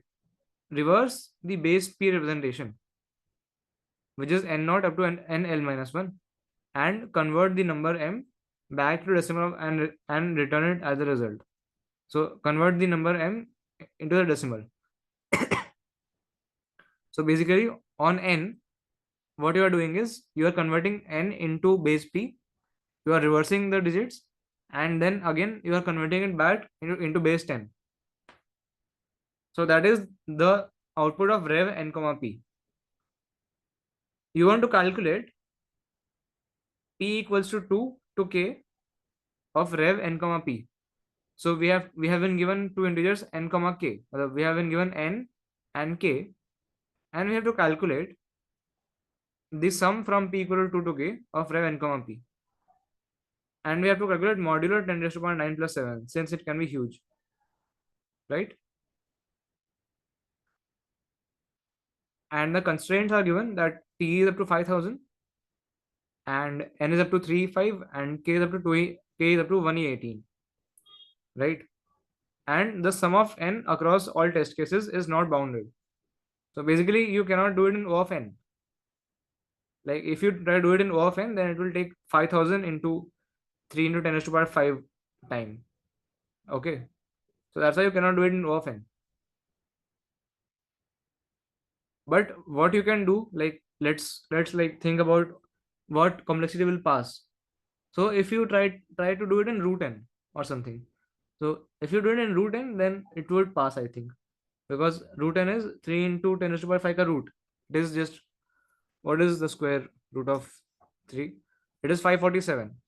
And into 5000, that is like up to 10 ki power 6 or something. So it should pass, right? So O of n will not pass, but O of root n will pass. Okay. So, okay, let's think about the problem again. We have to basically convert the number n into the base p, reverse it, and then find the sum. And we have to do it for all the bases from p equal to 2 up to p equals to k, where k can be as large as 10 to the power 18, right? But the thing is that a very large base does not make sense. Like what I'm trying to say is that, okay, if you have a base of 10 raised to power 18, let's say the value of p is 10 to the power 18. Let's say I have a number n. which is 123, and my base p is very large, it is 10 to the power 18. Then in this base p, this number is just one digit, right? It is just a one digit number. Like this is p to the power 0, p to the power 1. Now even p to the power 1 is just so high. It is 10 to the power 18. So all the numbers which are less than 10 to the power 18 are just one digit numbers. So in general, if I say that if n is less than p, then it is one digit number in base p. So like even if you reverse it, what will happen if you reverse a one digit number? It will stay the same, of course. If you reverse this 5, it will remain 5. So if you reverse a one digit number, it stays the same. So basically for the sum, like basically if we want to calculate the sum from n plus 1 to, let's say for any, let's say we want to calculate the sum, p equals to n plus 1 to k of rev n comma p. Like basically for all the bases from n plus 1 up to some value we want to calculate, then that is just sum of n. Sum of n only, because n will remain n only even if we reverse it, because it is just one digit number. So that is just n plus, so okay, so it is just, yeah, so this is equal to sum from p equal to n plus 1 up to k of n. So this is just n into k minus n,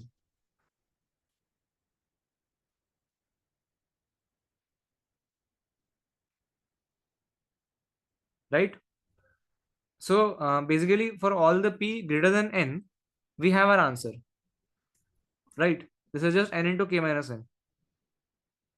But what about k less than n? Like we have to calculate for k less than n, like because if n is not less than p, if n is greater than equal to p, let's say n is greater than or equal to p, then the number in the base p will contain multiple digits, right? So if we reverse it, then we'll run into some problems. Like then it won't remain n only, it will change, correct? So in that case, what do we do? Let's think about what will happen. Okay, so we observe that when n is less than p, or let's say when the base, or let's say when n is less than p, then it is one digit number. Okay, but what if n is greater than p? N is greater than equal to p, but it is not as large as p square, like it is less than p square. If it is less than p square, then actually we won't need the third bit. Like this is the 1 bit, this is the p bit, and this is p square bit. So actually we won't need this bit, so here it will be 0 only. Or what I'm saying is that here, if n is between p to p square, then it is a two digit number in base p. It is a two digit number in base p, correct?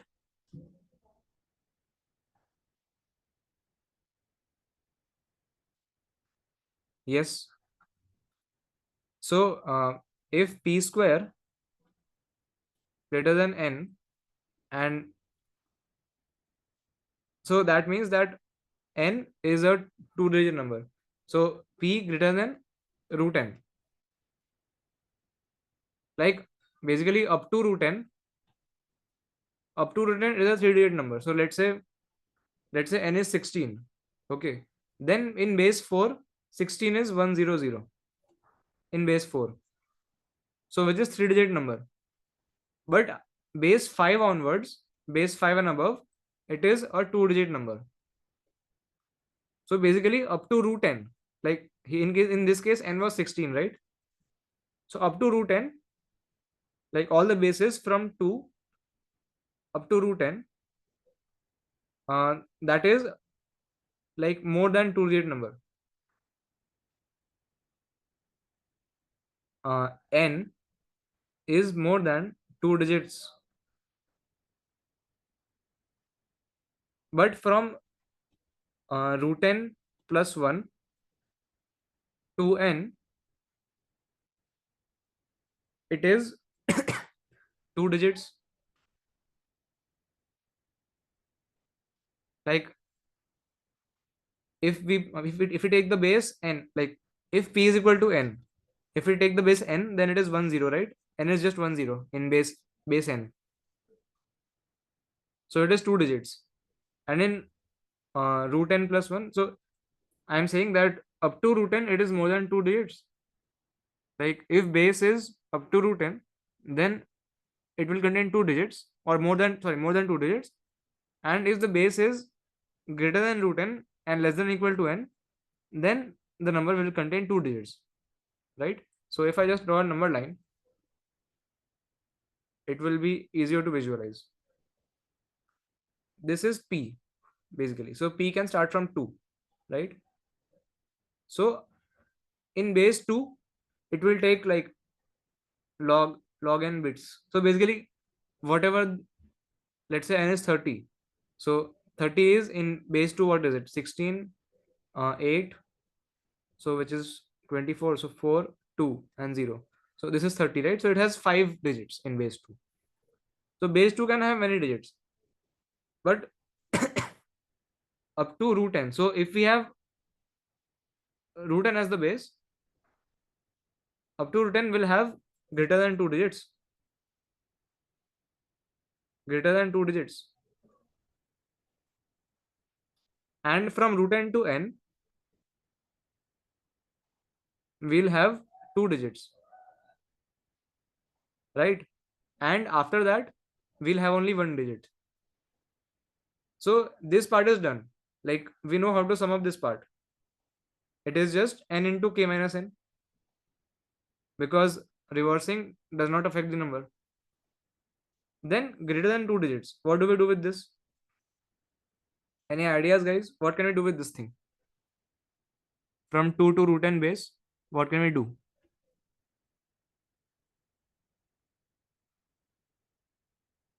Any idea?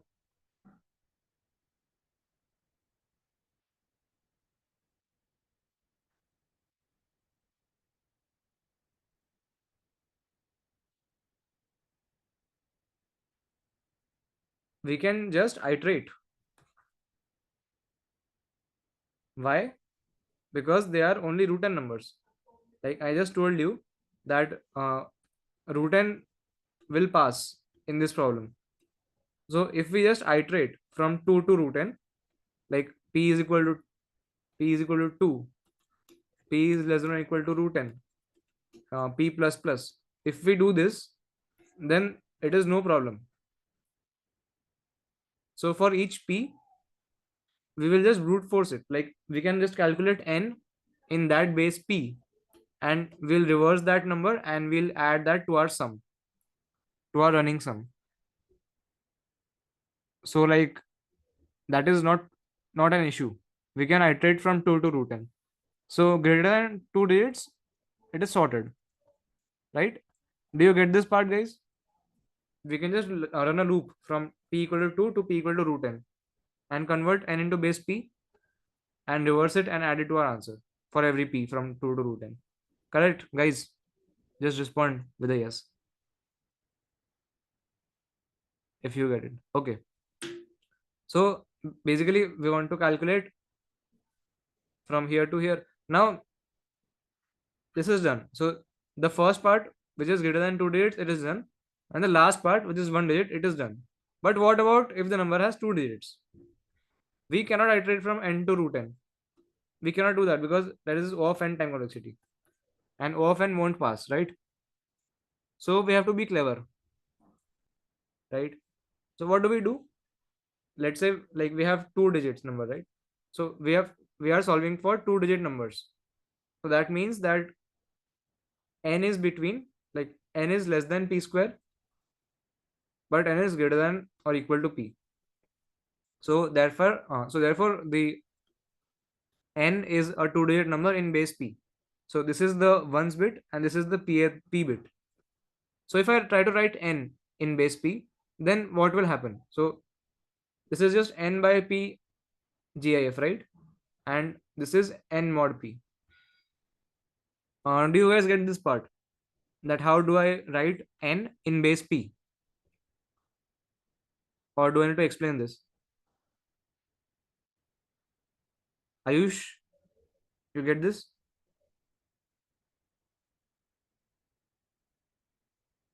Yes. Okay, cool. So what I'm saying is that n is a two-digit number in base p. So that is n by p, and in the ones digit is n mod p, right? So now if we reverse this number, what will happen if we reverse it? Then it will become n mod p and n by p, right? This is p, this is 1. So what is the actual value of this number? The actual value is p into n mod p plus floor of n by p, right?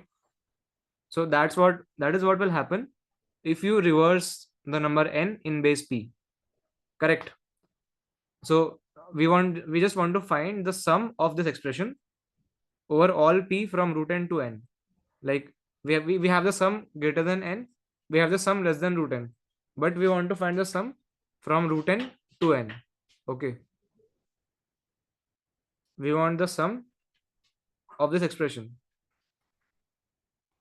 from p equal to root n to p equal to n. So how do we find that?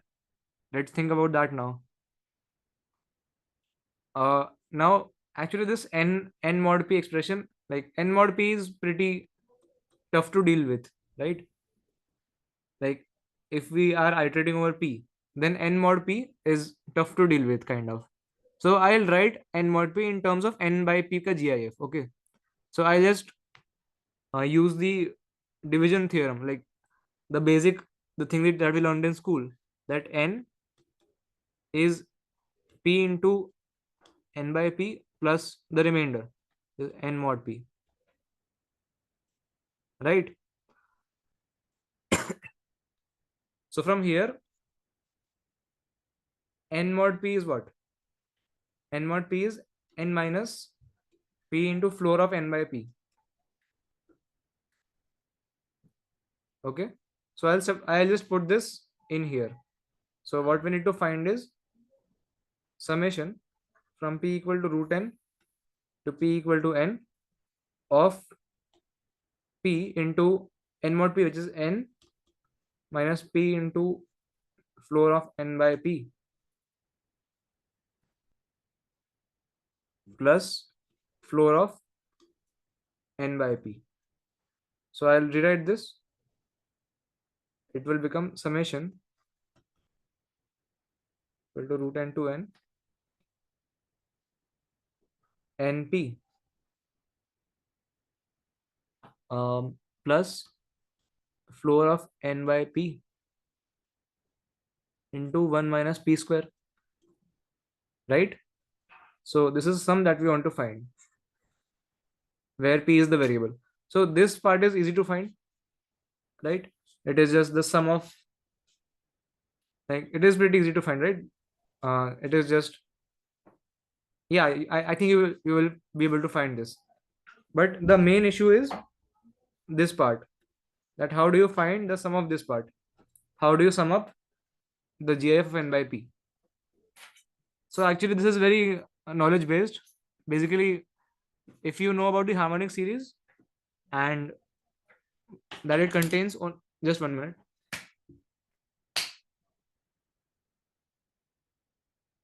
Yeah, sorry. If you know about the harmonic series, like what is harmonic series? It is just for some n, n by 1, n by 2, n by 3, n by n. So these are n terms, right? These are n terms. But there is this one very interesting fact, that out of these n values, only order of root and distinct values are there.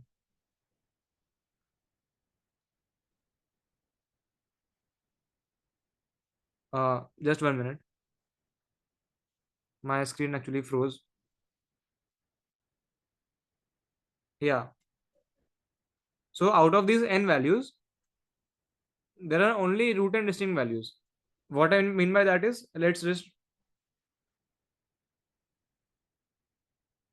write it in, let's say for n equals to 9, I will write the series. Okay. So we have 9 by 1, 9 by 2, 9 by 3, 9 by 4, and so on up to 9 by 9. So I'll just write the values. So 9, 4, 3, 9 by 4 is 2, 9 by 5 is 2, 9 by 6 is 2, 9 by 7 is 2, 9 by 8 is 2, and 9 by 9 is 1. So as you can see that since n was 9, there are 9 terms, but there are like many values are repeating here. So the fact is that if in n by 1 up to n by n, there are n terms, but there are only root and distinct values of n by I. I mean GIF. Okay. So there are only root and distinct values of GIF and n by I. So actually you can use this fact and like iterate over these values. Actually, there is one blog which is very good for this. So I'll just show you that. Harmonic series code forces blog. So this is the blog, and here they like tell about some facts that um, over all integers I, there are O of root and distinct values of n by I. And the proof of that is very interesting. Like basically, if we write, just 1 minute, I think I'm very zoomed out. Yeah, so if we write n by 1, n by 2, n by 3, up to n by n, if we write this is a decreasing sequence, right? Because it starts with n and it ends with 1. So it is decreasing, right? So if you just go up to this is n by 1, n by 2, n by 3, so in between there will be somewhere n by root n, right? So up to here there are root n terms, right? So here it is value n and here it is value 1. Here the value is root n. All right. So these are root n terms. And after this, there are n minus root n terms. Okay. But the thing is that at n by root n, we have already reached the value of root n. And is n by n is 1. So in between, the values can only be between root n to 1, right? They can be only from 1 to root n. So that's why there are only at most root and distinct values of in this range. And in this range, like this is just root and distinct numbers, right? Like of course they are root n because these are numbers root n. And after this root n, there can only be root and distinct numbers. So is this clear? Like somewhat. Why there are only two root n values in the harmonic series, right? So we can just iterate through all of them in O of root n time. Like there is one code given here, and we can use this code. So let's say we want to iterate from n equals to 1. Like I want to iterate over all the values of n by 1, n by 2, up to n by n. I want to iterate over all the possible values, all the different values in O of root n time. So there is this one code snippet given here that we can use. So it just defines two variables, L equal to 1, R equal to 1. Okay. And like basically this code we can just copy. And after like in this comment we process the range L comma R. So basically they are saying that n by L, like n by L up to n by R, they have the same value of n by I. Like from I equal to L to R, they have same value of n by I,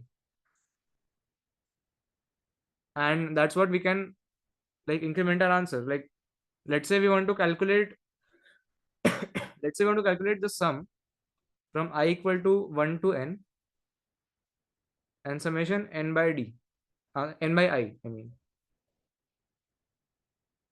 Okay, so how we can do this? We know that there are only root and decimal values of n by I, so we can just copy paste this code. Okay, so I'll try to copy paste this code right here.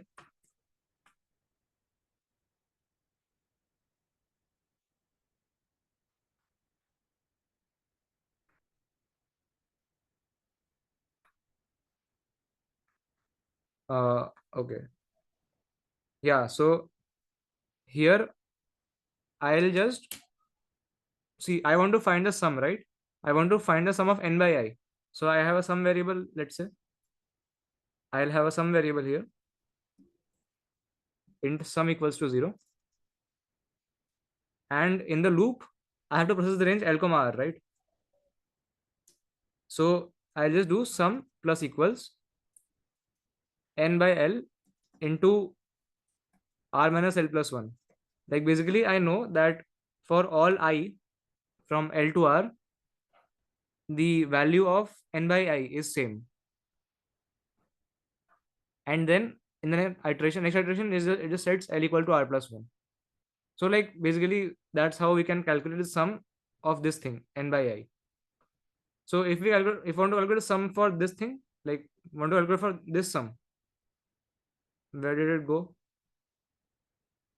Yeah, this sum. Then this part is easy to calculate. And for this part, we know that there are only root and distinct values for n by p. So we can use this code and just add n by L into 1 minus n by L square. Sorry. Okay, now actually we have to use the sum of squares. So, okay, in this part, it was easy to calculate, right? We just add n by L into R minus L plus 1. But what if we want to calculate, for example, summation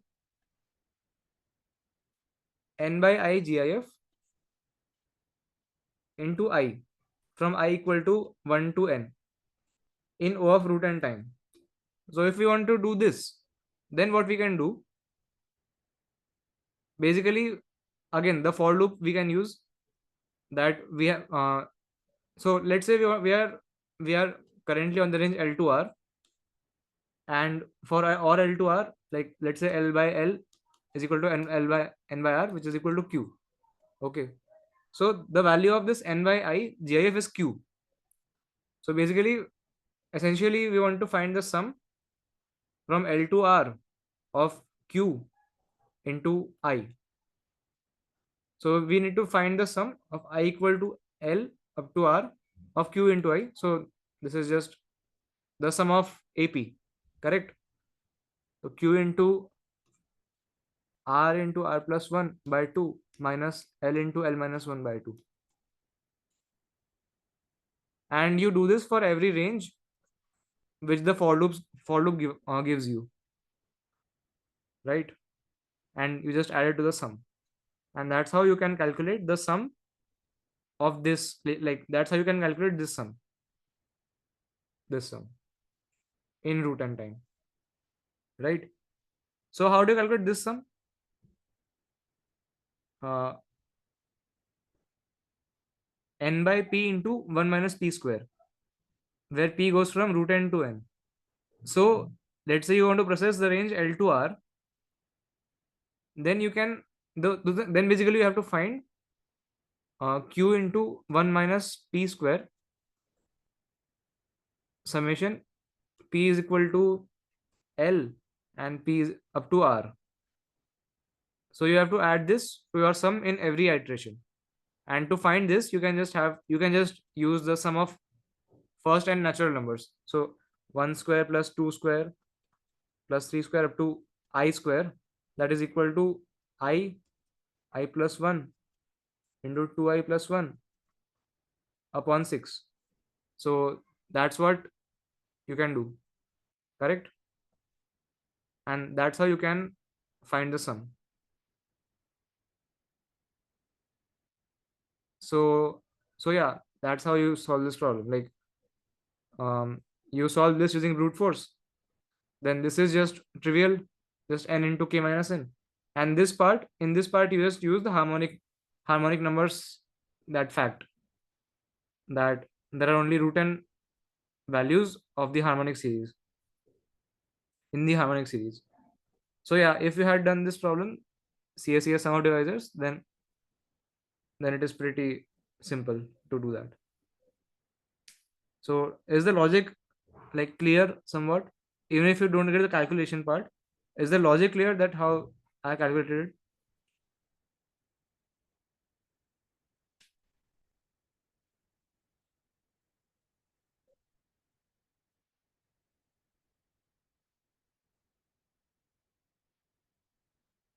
Hello.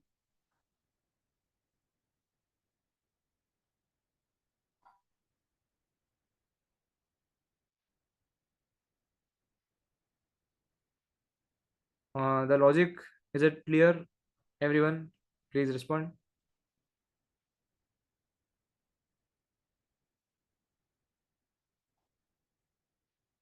Okay, so since I don't get any doubts, I'll just show the code finally.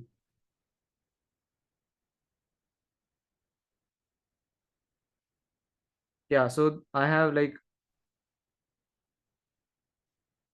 okay, so I have this function to like write n in base p and reverse it and return the value of n.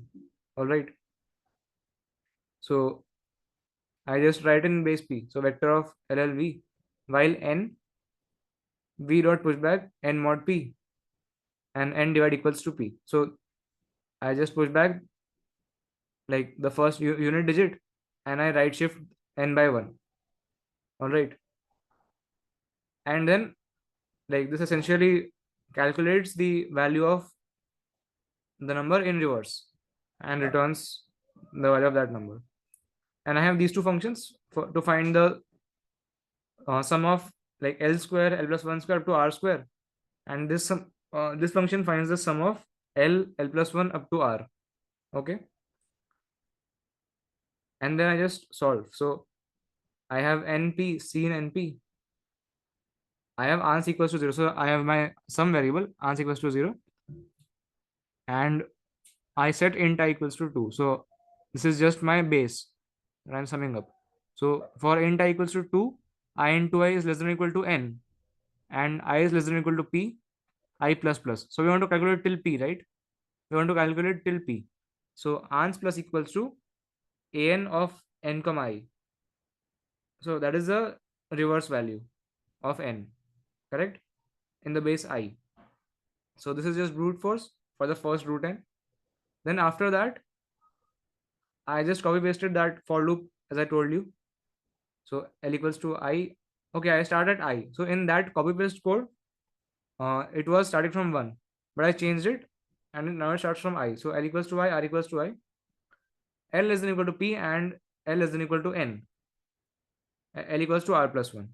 So that's the code. And R equals to N upon N upon L. That was from the code. But also I take the min with P, because basically I don't want the values after P, right? So I take the min with P, and Q is N by L. So the current value of GI of N by I is N by L. So the expression is like this one, right? NP plus N by P into 1 minus P square. So to add NP, I just do R minus L plus 1 into Q. Okay, sorry. This 1 into N by P ka GIF, this is the term R minus L plus 1 into Q. Then NP is this line, r plus equals n into sum of L comma r. So since P is ranging from L to R, so n into sum of L comma r. And the third term minus P square into n by P ka GIF. So minus Q. So Q is the n by P ka GIF in this range, and sum of squares from L to R. Correct? So that's what I iterated from, like root n to n. And if P greater than n, then I just add P minus n into n. Like for this range. For this range, I just add n P minus n times. So which is essentially P minus n into n. And I take the mod also. And I then just print the answer. Okay. So I hope it is clear to all.